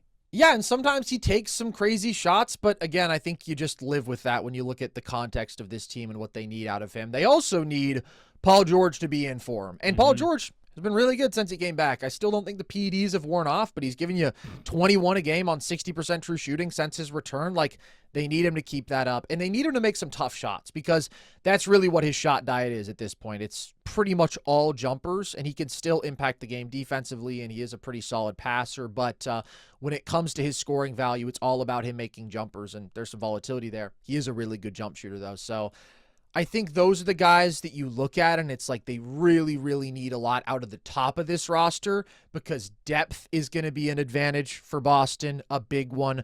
The number of offensive weapons that Boston has is definitely an advantage. And ultimately, for Boston, I think the formula to win this series is pretty simple. You just play your game, because they're just too good as a basketball team. The depth is too good. The shooting is too good. They have, again, third and fourth creators like Derek White and Peyton Pritchard on top of this awesome offensive duo. I do think that Brown and Tatum can attack Philly's guards if they do get in that mismatch attacking mode. I think that both VJ and Maxey are very much susceptible to that. And so then you add the fact that if Embiid is on the floor, he's really going to struggle to defend this Boston team with all the shooting they have. He's going to get attacked a lot in pick and roll. Just the complete lack of mobility is going to be a problem, I think, against a team that can manipulate space like Boston, and a team that, again, just has so much shooting, has so much space to work with. And then Boston's also a top 4 defense, and then they also have the best coach in the NBA. Like, I'm super high on this Boston team. I've been spreading their propaganda for a while. I also like Philly, but this is not the matchup in which they were going to be able to really poke any sort of holes in the other team, right? Like, with New York, there's a hole. There's a couple holes in the defense. With Detroit, maybe you can cause some problems for that offense, and so you can try to keep up. Boston is so elite on both sides of the ball and so complete that I just don't really see a path. Neither do I. I've got Boston in 5.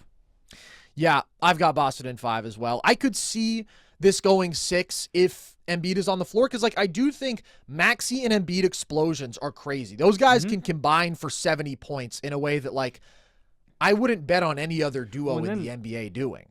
And then when you slot in Edgecombe and PG as your third and fourth guys, then you actually have a really balanced, nice attack, you know, when they can play those tertiary roles and not have to carry the load as much. I do want Embiid to be healthy, man. We've seen it once, bro, and the dude dropped a 50-piece battling all kind of shit against the Knicks, man. Yeah. Well, he wasn't even healthy in that series. He had That's what I'm saying. Yeah, torn meniscus he was coming off of. Yeah.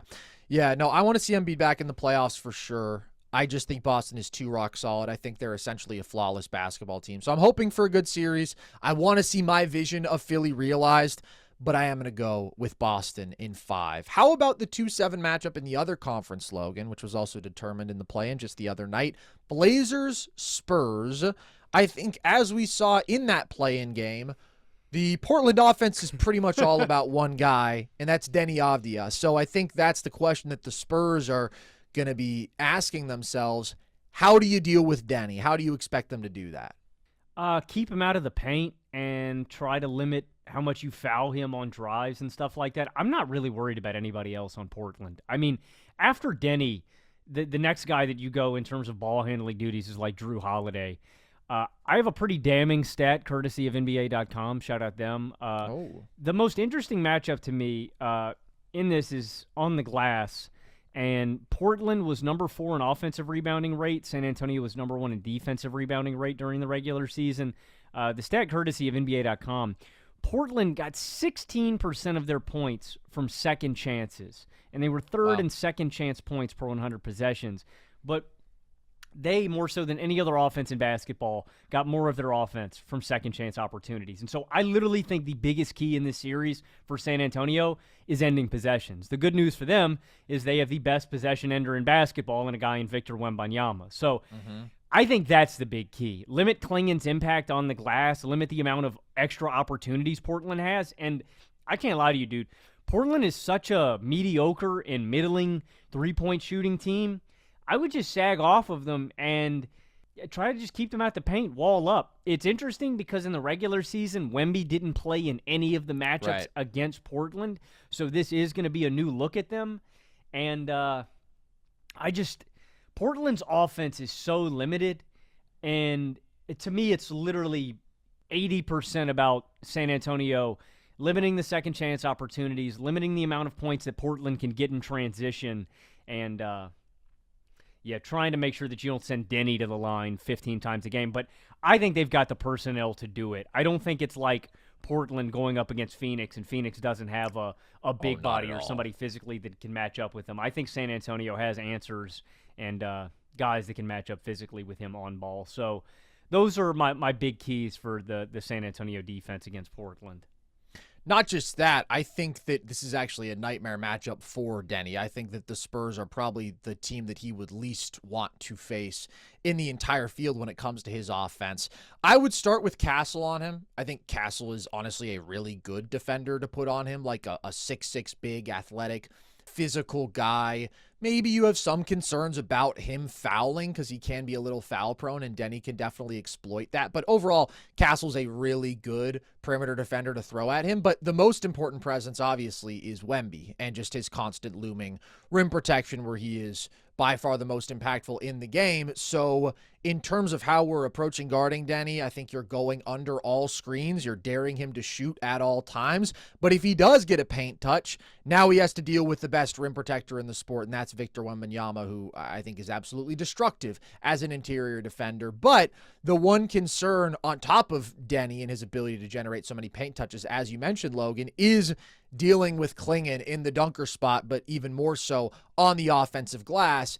That is a challenge because if Wemby leaves him at all to help on Deni, then now there is some vulnerability to Klingen doing some cleanup work, and Deni's also a really good interior passer who might find him. But again, he's Wemby, and nobody is better at playing two at once, at deterring shots without leaving his feet than Victor Wembanyama. He can just cover and eat up so much space defensively that I think he can pretty effectively deter Deni and then also not give up much on the defensive glass. So that's why I think it's such a bad matchup for Deni. Pretty much anybody going up against the Spurs offense is bad, but particularly a player where it's like, we live off of my paint offense. You've got a guy who's going to negate that more than anybody else. I do wonder if in stretches they guard Deni with Wemby. Like if they put Wemby on him as his matchup and just have him play way off of him. Because Deni's got an effective field goal percentage of 40 on pull-up jumpers this season. He has been an abysmal jump shooter, especially since the All-Star break. So if you just dare him to shoot all day, and then if he does get inside of 15 feet, now he has to deal with Wemby, and Wemby can absolutely stick with him in that much space, and he's probably just going to get swallowed up. It's not unlike to me when they put Wemby on Zion, and that pretty much shut down the entire Pelicans offense. Like, I feel like that could stagnate the entire Blazers offense because you have Wemby who is able to take away the paint for Deni because he's just playing off of him so far. He's also able to kind of take away the paint for everybody else because he's not going to come too far out onto the perimeter. And if Deni's not, again, generating those paint touches, then what does this Portland offense do? They don't really do anything. So I think that's an interesting look that I would at least mix in because maybe the vulnerability that you leave yourself open to there is, okay, what if now Klingen starts bullying whoever you've got matched up with him on the offensive glass? And maybe that's why they wouldn't turn to it. But I do think in terms of Wemby on Deni, like that could be a problem for Portland. I agree. And I mean, I don't think I'm worried about any of the other matchups that San Antonio is going to have to turn to for other guys. Like, no offense, Scoot Henderson's not scaring me on ball. Drew Holiday's not scaring me. Shaden Sharp. I'm going to let him shoot. Like, and San Antonio's got good defenders or at least good size around them in all of those matchups. If it's Champagnie, if it's Harper's getting burned, Fox, none of those guys are going to be physically overwhelmed in any of those matchups. But if Wemby's, I'm thinking about this Klingon thing that you're going with, because who would be at the 4? You're running probably Champagnie, Barnes maybe. Yeah, that's the problem. They don't have like a big They forward. don't. That's one of the archetypes that's missing down this roster. But Definitely. I'm also thinking that if you sag far enough off of Deni, that Wemby can still be a factor on the defensive exactly. glass. Wemby's not going to be giving up too much ground anyway. So like you're kind of getting the best of both worlds where Wemby's long enough, he could theoretically still get a contest on the jump shot and then also get back and crash the boards. I'm not even worried about the jumpers. I'm like, if Deni wants to take a bunch of open jumpers, that's fine. He needs to prove that he can make them. Because to me, like, that's a win if you're daring one of the worst pull-up jump shooters in basketball to just take a bunch of pull-up jumpers. Or, like you said, you just employ it in stretches. Exactly. You really could do it in the non-Klingon minutes, too, because the guy's not going to play, 40 minutes. Those are where you could really abuse and exploit it. True.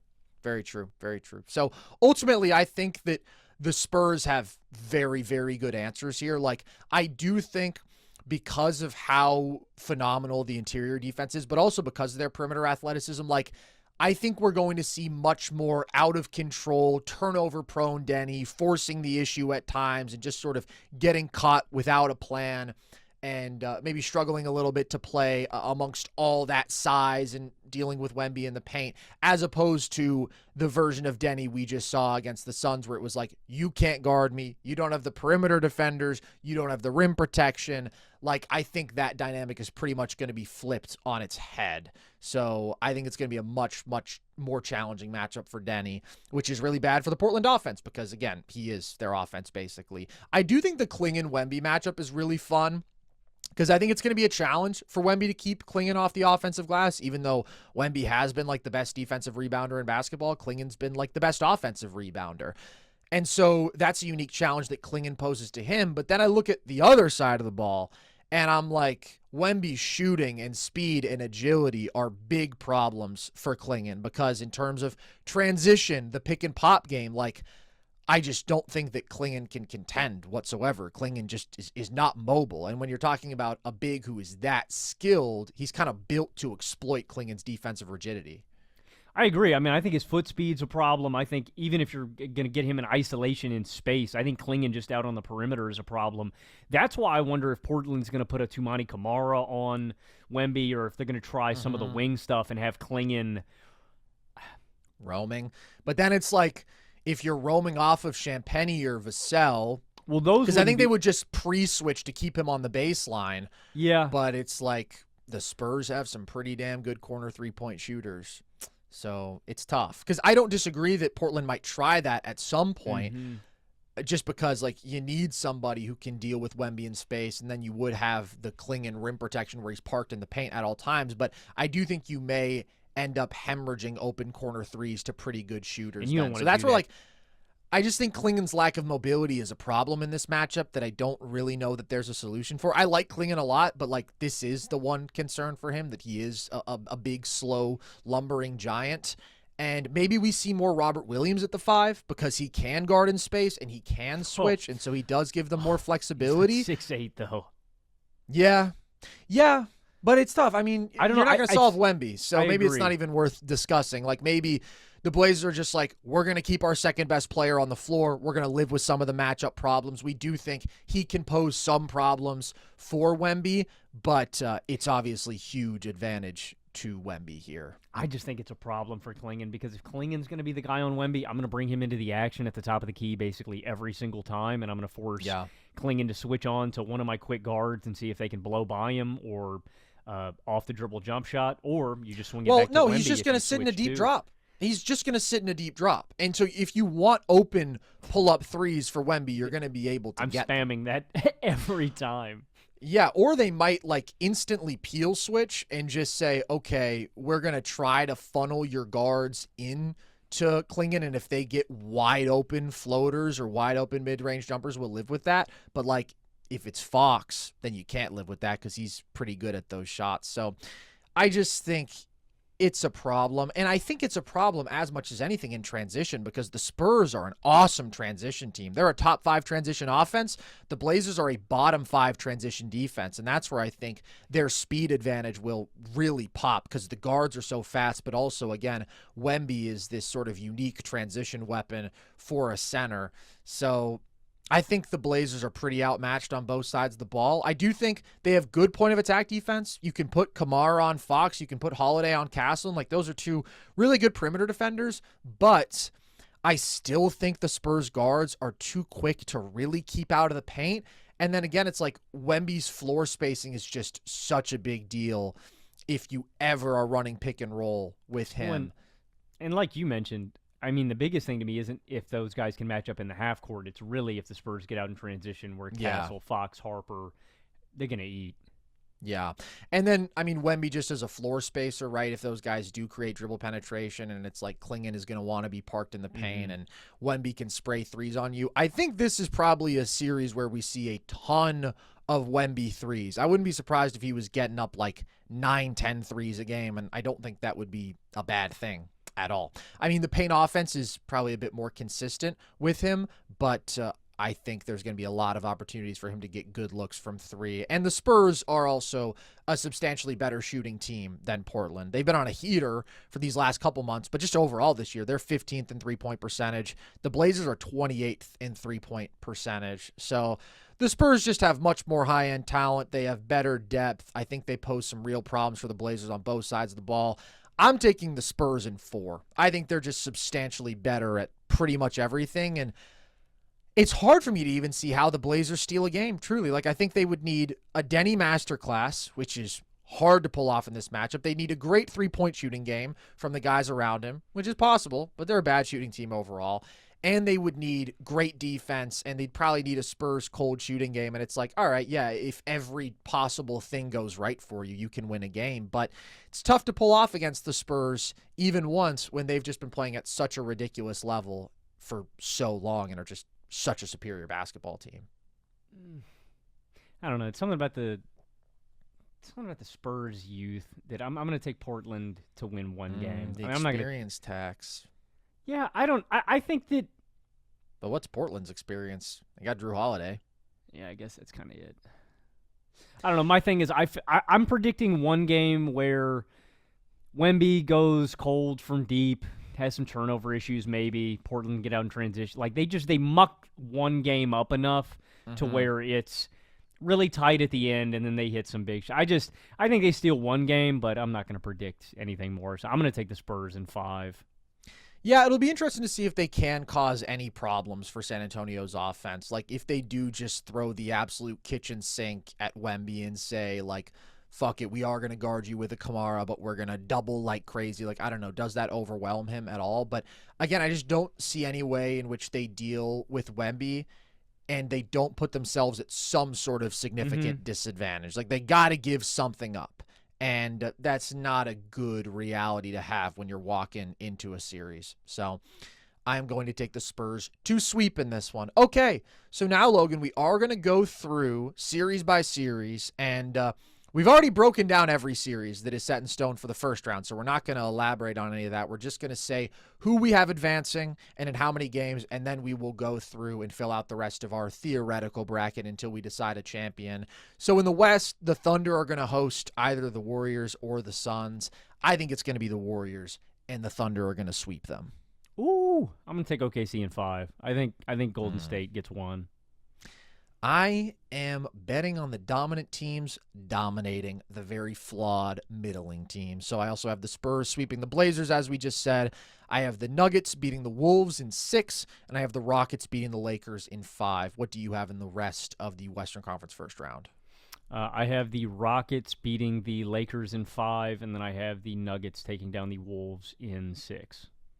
Okay, out east, I have the Pistons beating the Hornets is who I expect to be there. That I would take Detroit in 6. If it was Detroit-Orlando, I would probably take Detroit in 4, honestly. And then I have the Celtics beating the Sixers in 5. I have the Knicks beating the Hawks in 7. And I have the Cavs beating the Raptors in 5. What do you have in the East, Logan? So I have got the Pistons also taking out the Hornets in 6. And then I have the Knicks beating the Hawks in 5, and I have the Cavaliers taking out the Raptors in 6. Okay, so now we are getting into new prediction territory. I have the Thunder sweeping the Rockets. I think they're an absolute nightmare matchup for them. I think they totally exploit their spacing issues and lack of ball handling and just, frankly, embarrass them. I think that'd be a really rough series for Houston. I think it is going to be a rough series for Houston. I went OKC in 5 for some reason. I don't know. Maybe Houston's rebounding and in size can get them one game, but that's as many as I'm willing to go against OKC. I like it, man. I like the boldness of these from you. You know me, man. I'm going to say what I think. So that's what I think. Thunder supremacy forever. Then we have Spurs-Nuggets, which is probably the toughest series to predict in like the entire postseason for me, because we have seen how uniquely immune to Wemby and his defense Jokic and the Nuggets offense has been. I do think there have been a lot of people who have like taken a lot from that game and started acting like, oh man, like the Nuggets are just going to beat the Spurs and the Spurs cost themselves a title because now they have to face the Nuggets. And it's like the Nuggets are going to beat the Spurs, but the Spurs would have beaten the Thunder. And I don't know. I mean, we've talked about that sort of rock, paper, scissors dynamic. I think some people are taking it too far. I think the Thunder are favored against either one of these teams.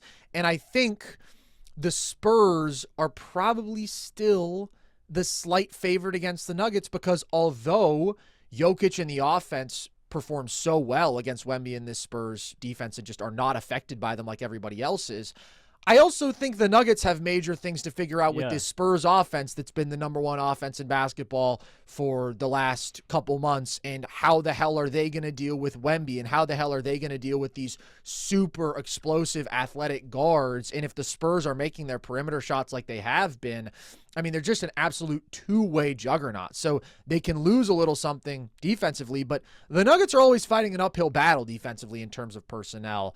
I am going to take the Spurs in 7. I could really see this one going either way. Mm-hmm. Maybe it does come down to like who's the best player on the floor, who wins the Wemby-Jokic matchup. But I do think the Spurs have been the better team this year, and I don't want to overreact to some of the concerns I do have about this specific matchup, but I could easily see myself flipping on this one because it's literally as close as can be.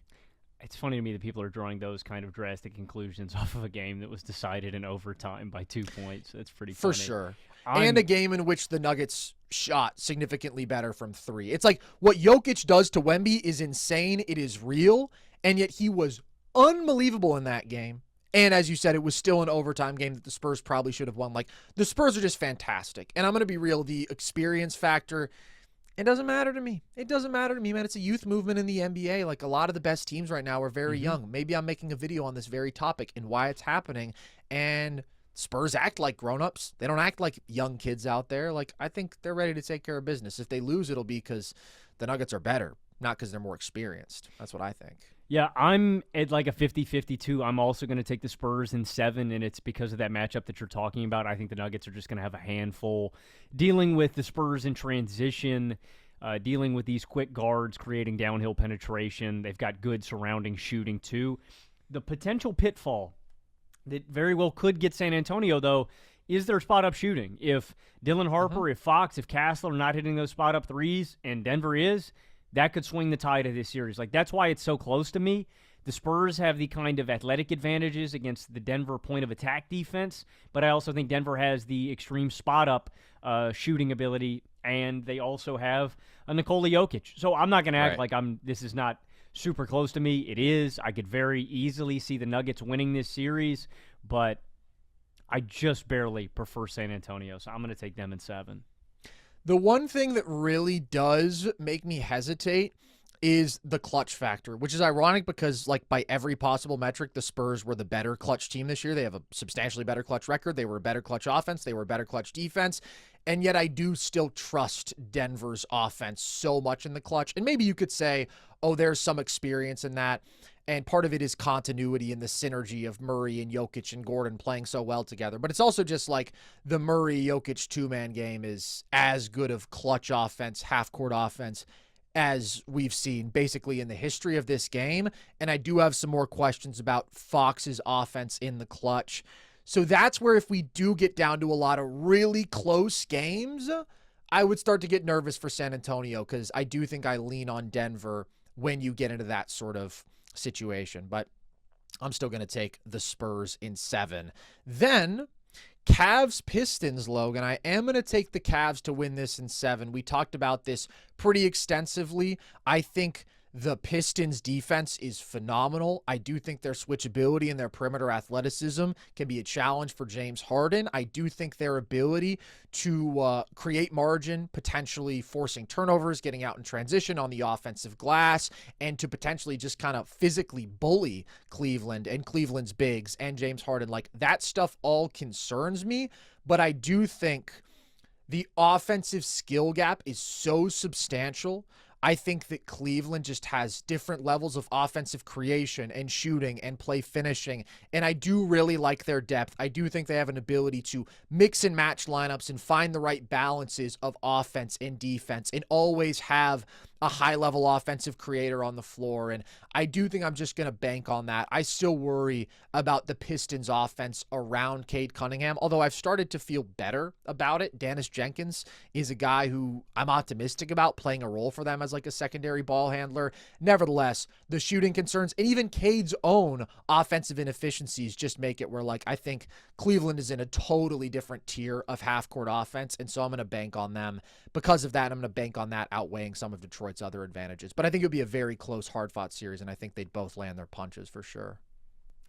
I agree. I'm going to take Cleveland in 6. You've come back. You've come back to the light side. You've come back to the beautiful side of always being optimistic about the Cavs and then always getting your little heart broken. And it's so good to have you back here with us, Logan. I'm happy to be here. I just, what it comes down to me, and I just don't want to be wrong, I've been an advocate for Detroit for so long this year, and I do think they have such a special ability to... Until you put the Miami Heat over them in your top 10 contenders, which, by the way, was the craziest take on NerdSesh this year. We've had some crazy ones. That was the craziest. But in yes, my final contenders ranking, the Miami Heat got omitted. Thank you for that. Well, yeah, thank God. Why were they ever on there? They were hot. They were cooking. Oh, my God. Don't act like, look, bro, Bam. And that was like the day before Bam got 80. Bam would have played in the game, bro. They would have beat the Hornets, and then they would have swept the Pistons in 4. Heat revisionism makes me sick. Heat culture. You are enabling a culture of play-in disappointment. That's what you're fucking parroting and supporting here. Come on. Anyways. Want better for the Miami Heat. Back to reality. Yeah. The Pistons do have a real advantage in terms of physicality, nastiness on the glass. And that doesn't change. And Cleveland's, again, I mentioned this a couple of weeks ago when we were talking about this matchup, but the fact that Cleveland doesn't have any of these kind of big physical forwards, nasty guys throughout the rest of their roster, right? Like, the only guy that you can point to is a guy like Dean Wade. And then with Detroit, it's Asar Thompson, Ron Holland, Paul Reed, Isaiah Stewart, Jalen Duren. Like, they just have a bunch of big, physical, nasty wings that evens this up a little bit for me. The deciding factor ultimately is the fact that I think Cleveland is going to have multiple games in this series where they have 30 to 40-point quarters, and that's going to change the tide of the game, where their offense is going to be like a dam breaking, and it just starts flowing, and it's easy, and they have a barrage of threes, and I think there's going to be a couple of games in this series that Cleveland wins convincingly by just beating Detroit to the finish line. And but I also think Detroit's going to have some games where they muck up Cleveland's offense and it comes down to the wire. So even though I'm taking Cleveland in 6, I want to be very clear that I think this is going to be a hard-fought, grimy kind of series. Yeah. And I do give Detroit a real chance to win it. I ultimately think Cleveland is going to exploit some of their limited offensive players, and I think offense is just going to come a lot easier to Cleveland. Yeah, and the three-point shooting gap alone is pretty massive. And just the depth of offensive talent overall. And like you said, okay, and Asar Thompson, is he a guy who, like, that can use Mobley to roam off of, and that can sort of clog up the paint? Like, there's just a lot of very flawed offensive players who Detroit relies on, and there's a lot of really good offensive players who Cleveland can turn to up and down this roster. Like, pretty much everybody that they have is a really good offensive player. And then you do play my Lord and Savior Jalen Tyson, who has guarded Cade Cunningham better than like anybody else in the NBA this season. And that honestly does matter to me that they've been able to make him uncomfortable in that way. So give me the Cavs in a very tight one. Celtics-Knicks. I've got the Celtics in 5, Logan. I just think it's going to be very different this time around. I think their offense is more mature than it was last year. I think they have more ball handlers they entrust. I think they have more layers to their offense. They're not all about mismatch attack. It's a more sophisticated pick and roll attack. They've got more player movement, and they also just have such an abundance of shooting. And then I look at the defensive weak points that they can attack in Brunson and Cat, if that is out of isolation or if that is out of pick and roll. And I just think they have so many ways to exploit them. And then I look at the other side of the ball and I'm like, that Boston defense is really pretty damn rock solid. And I do think Brunson could get something going in this matchup, especially if you are talking about him just like cooking out of drop versus a Kata or what have you. But then it's like, okay, now what if we put Jason Tatum on Karl Anthony Towns? I think Tatum can hold his own, and now we can switch everything in that. And now we've got Kata roaming off of Josh Hart, and we just figured you out, Knicks. Like, I don't know. I just think everything works so well for the Celtics, and I still have so many big questions about the Knicks that I think this would kind of be a dogging. I think the Celtics are a substantially better defense, and I also think their offense is better. I'm going to take the Celtics in 6. I think the Knicks get an extra game. Like, I agree fundamentally with some of the points that you're making. I think the defensive weak points are going to come in, but I also think the Knicks can have a great offensive. I think the Knicks will have a couple of good offensive games. Boston will have a down offensive night or two, and I think they get 2 games. The Knicks are just a little too talented for me to write them off in 5. See, I just don't really see reasons to think that the Celtics are going to have down offensive nights. Really? I agree with you that I think the Knicks offense can be very good, but again, like there's just more weaknesses for them on both sides of the ball, and there's less answers, and there's less chess pieces, and they're not as well coached. Boston what do you think about the fact last season I love Boston. I know you do. What do you think about the fact that they didn't mismatch attack at a high level last season, or that they didn't? Garbage, outlier, flukish nonsense, terrible process, and worst three-point shooting series in NBA history. I just think they're a different offense. I don't think they're going to fall into those same bad habits because now they do have Pritchard to turn to, and they do have White to turn to. And also, frankly, I just don't think that outcome is going to be replicated. Like, Tatum and Brown went so cold as jump shooters, and the whole team went so cold in terms of their jump shooting. And yeah, I mean, again, they live off of the 3 a lot, but they also are going to be creating advantages every possession, whereas it's like the Knicks, their very good offensive players are going to have to be working against really good defenders. And both these teams are good in the possession game, but Boston's even better. They're even better at never turning it over. They're even better at attacking the offensive glass. So I just see so many advantages for them that I do think it'd be pretty convincing. Now we get to the conference finals, Logan. We both have Thunder Spurs. Who do you have winning? I have OKC in 7. I think this is a dogfight of a series. Wemby has proven to be the closest thing to Oklahoma City's kryptonite during this regular season. His ability to really limit Shea's impact inside the arc, take away the rim in a big way, limit Chet Holmgren's impact as well. He affects so many offenses in such a big way, and we've talked about how Denver is unique in the one that he really can't disrupt. He does disrupt OKC in a big way. That being said, Oklahoma City's special superpower along with that is what they can do defensively to other teams, and I just think over the course of a series, again, I think it's so even. Both of these teams are youthful, athletic. They get out in transition. They fly around the court. I ultimately think OKC's defense is going to disrupt San Antonio's offense a little bit more than vice versa over the course of a 7-game series. But kind of like I was saying for the San Antonio-Denver matchup, when you get down to 7, it's anybody's game. So I could definitely see this going San Antonio's way and then making the finals maybe a little bit earlier than expected. But I'm going to lean on OKC. I think they've got the best offensive player in the series. I think they've got the best player on the planet. And ultimately, I'm going to bank on that defense winning out.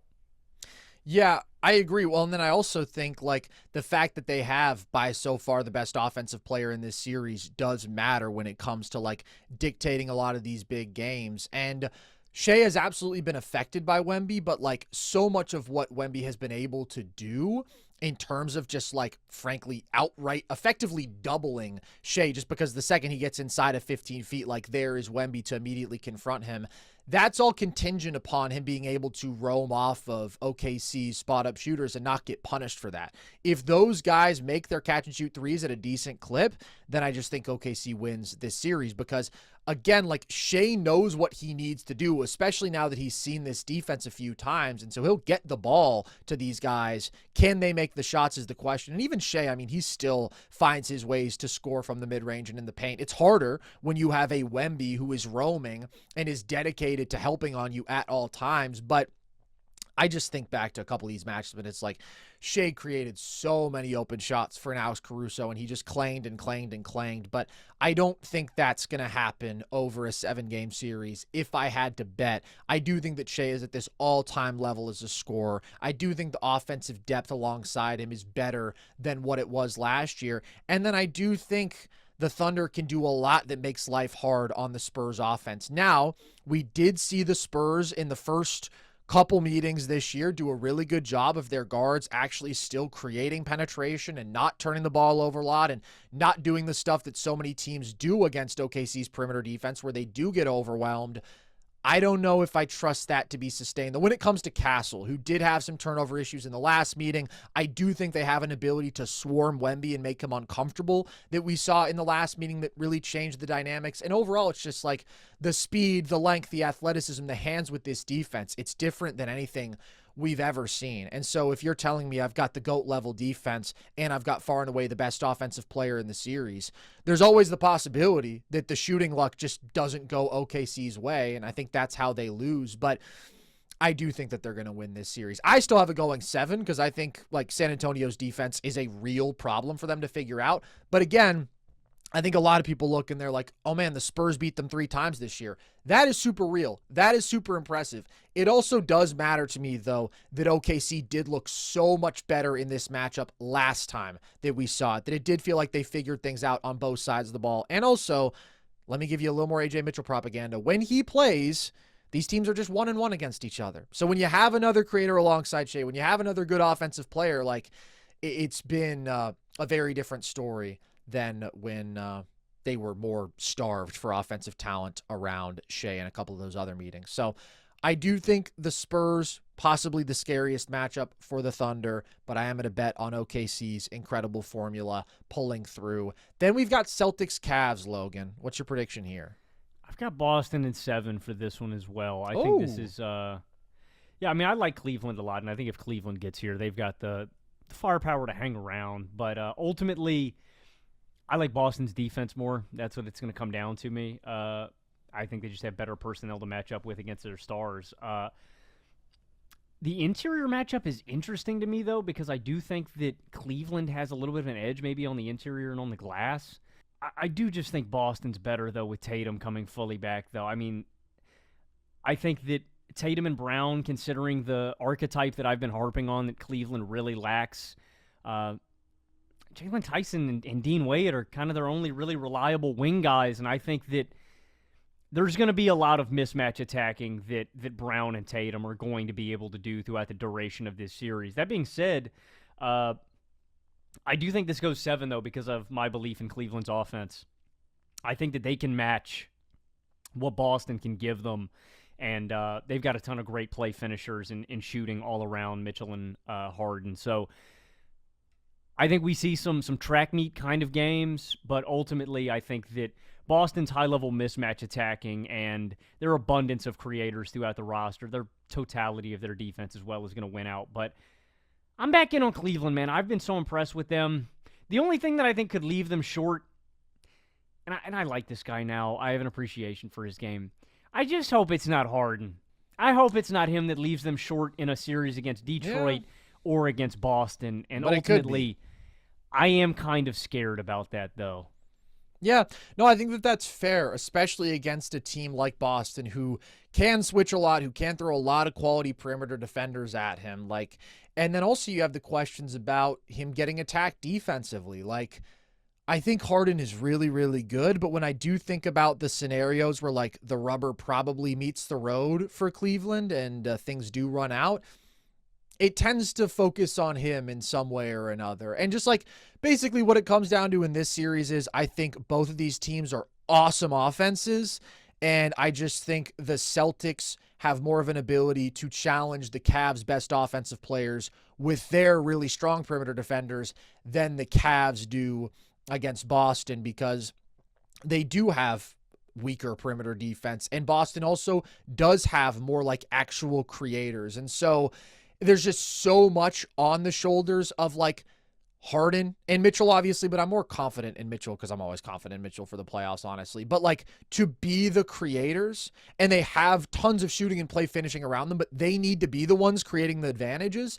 And it's like over a 7-game series of facing Derek White and Jaylen Brown and Jason Tatum and Ugo Gonzalez even, and like Jordan Walsh in minutes, and just all of these bodies who you can throw at a James Harden compared to the lack of bodies on the other side. Because again, when you talk about the lack of big wings, big forwards, it's a big problem for Cleveland specifically against Boston, because Boston has 2 of them who happen to be pretty phenomenal. And so it's like, okay, Jalen Tyson, Dean Wade, I guess, Evan Mobley at times, but it's just a thinner list of options, and more dudes who can be attacked are on the floor. Exactly. You can only play a certain amount of those guys anyway, throughout the duration of a game. It's like, look, man, Keon Ellis and Dennis Schroeder are getting fried in that matchup. You know, it's a great move at the deadline. I like it, but they don't really not the help matchup they're built for. No, not the matchup they're built for. Too small. So, yeah, I just think Boston, they're so surgical when it comes to just making the most of everything they have on both ends and being so consistent as a two-way team and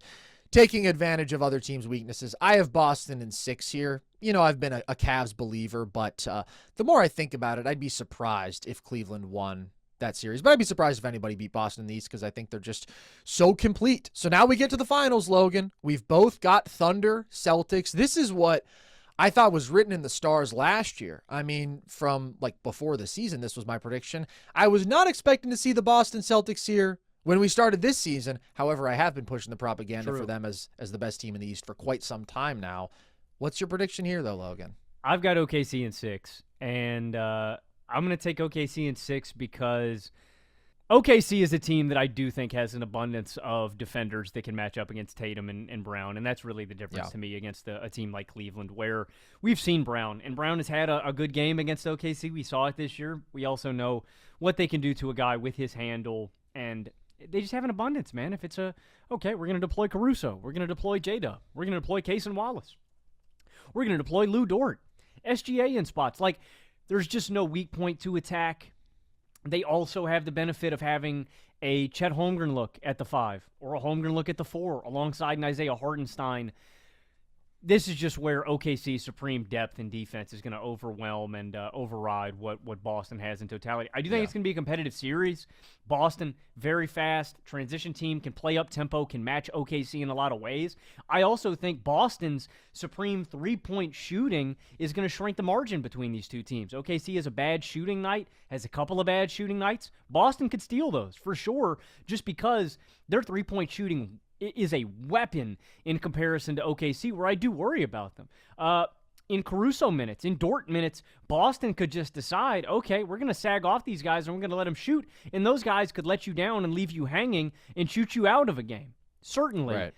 But over the course of a series, I think OKC is just going to build in that margin through their defense. Even though Boston's not a heavy turnover team, they're really good at dictating the possession battle. I think OKC's probably going to force more turnovers than they're used to and build some margin through there as well. So, like I said, I think I prefer Boston as a shooting team, and I think that's going to get them a couple of games in this series. But over the duration, I'm going to bank again on OKC's all-time defense. I'm going to bank on the best offensive player and best player in the world to carry them through. It's just the easiest championship recipe that I can envision. But Boston's a great basketball team, and I can't imagine them getting bounced in less than 6. Yeah, and I do think that they are a legitimate candidate to beat OKC like San Antonio is. I think they do it in different ways, but I think Boston's offense is so good and the shooting is so good. And really the way that they probably win this series is just winning the three-point shooting battle convincingly, because we've seen what their defensive strategy is against Shea, and it's not a viable one if dudes around him are making shots. but sometimes dudes around him don't make shots, and that's the one flaw with this OKC team. And then, as we've talked about and as we saw, if you can force OKC into a more shooting, offense-focused lineup where it's more Jared McCain, it's more Isaiah Joe, and it's less of these elite perimeter defenders, that's when Boston's offense actually can start to get comfortable, and there are mismatch attacking opportunities for Brown and Tatum. So, as I've said a number of times, if OKC's best defenders shoot the ball reasonably well, they're winning the title, and they're probably winning the title in convincing fashion, although I do think the field is really tough this year, but that could be the one potential pitfall. However, it's like, I'm not just going to bet on that working out, because literally, like, Boston's strategy has been cross our fingers and hope that guys around Shea miss. It's not like the Spurs where they have the Wemby factor. It's like, they have not been able to bother Shea with any perimeter defender. They haven't had the rim protection to make him remotely uncomfortable. It's like Shea has walked into 34 points per game on 88% true shooting against Boston. He doesn't miss. And if you leave him in single coverage, he gets wherever he wants. So what do they have to do? They have to load up super aggressively. They have to dedicate multiple bodies to him. And guess what? He was making perfect decisions against them. Over these two meetings, he had 17 assists, and he had like 40-something potential assists. So his teammates shot poorly, and they still won one game, and they lost another game that went down to the wire. If his teammates shoot decently, I just think the Shea offensive formula plus the OKC GOAT level defense, I cannot pass up on. Everybody knows how I feel about OKC. I do think they are a truly amazing team. I do think they are a clear title favorite this year. Not that they're invulnerable, but they're amazing. And I could not pick anybody to beat them because they just do several things at an all-time great level that I believe in so deeply. And again, last year, they won the title. The field wasn't as tough, but they won the title when Shea wasn't as good as he is now, and as I expect him to be, when they didn't have an AJ Mitchell, who's been a revelation, when Chet Holmgren wasn't as good as he's become, when the shooting was bad from them, and the half-court offense was average overall, and because they still had GOAT-level defense, GOAT-level transition margin, GOAT-level turnover margin, they won the title. And I think they can be substantially better than that this time around. And I think they will have to be better than that to win the title against Boston and San Antonio and these really good teams, but I think they can and they will. How good do you think Jalen Williams needs to be in this playoff run for them to win the title? I think Jalen Williams needs to make his shots off the catch. I don't honestly put that much more on him than that. Like, I don't think there's much of a volume expectation, and I don't even think there's as much of an expectation of, oh, you have to be the guy in the non-Shea minutes as there was last year in the playoffs, because now you have AJ Mitchell, who has done a really good job in those minutes. I think it's pretty much J-Dub. We want your defense. We want your transition scoring. We want your passing feel. We want you as a second ball handler in spots. But so long as you can make 36, 37% of your catch and shoot threes and therefore play off of Shea, then boom. That's all we need. We don't need you to do much more than that.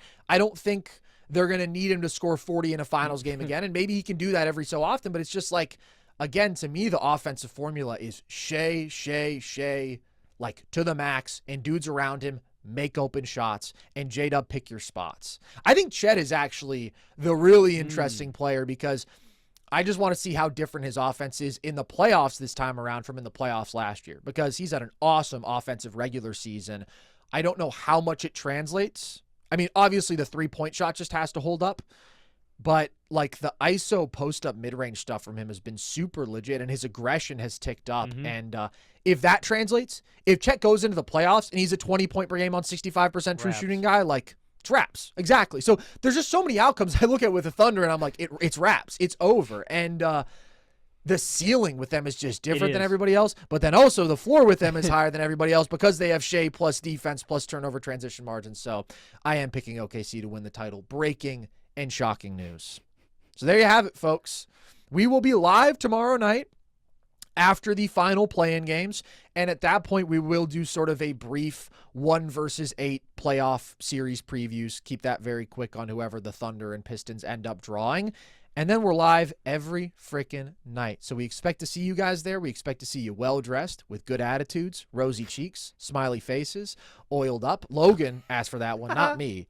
I don't care about that sort of stuff, and I'm not into that sort of stuff. But you know how it is during playoffs, man. Playoff mode activated, play-in mode activated, the play-in.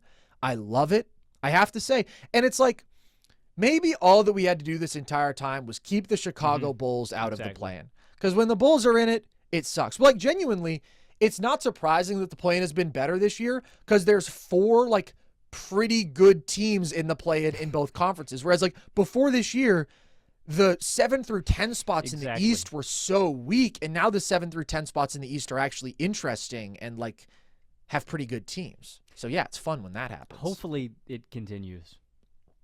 I really hope so. I hope so.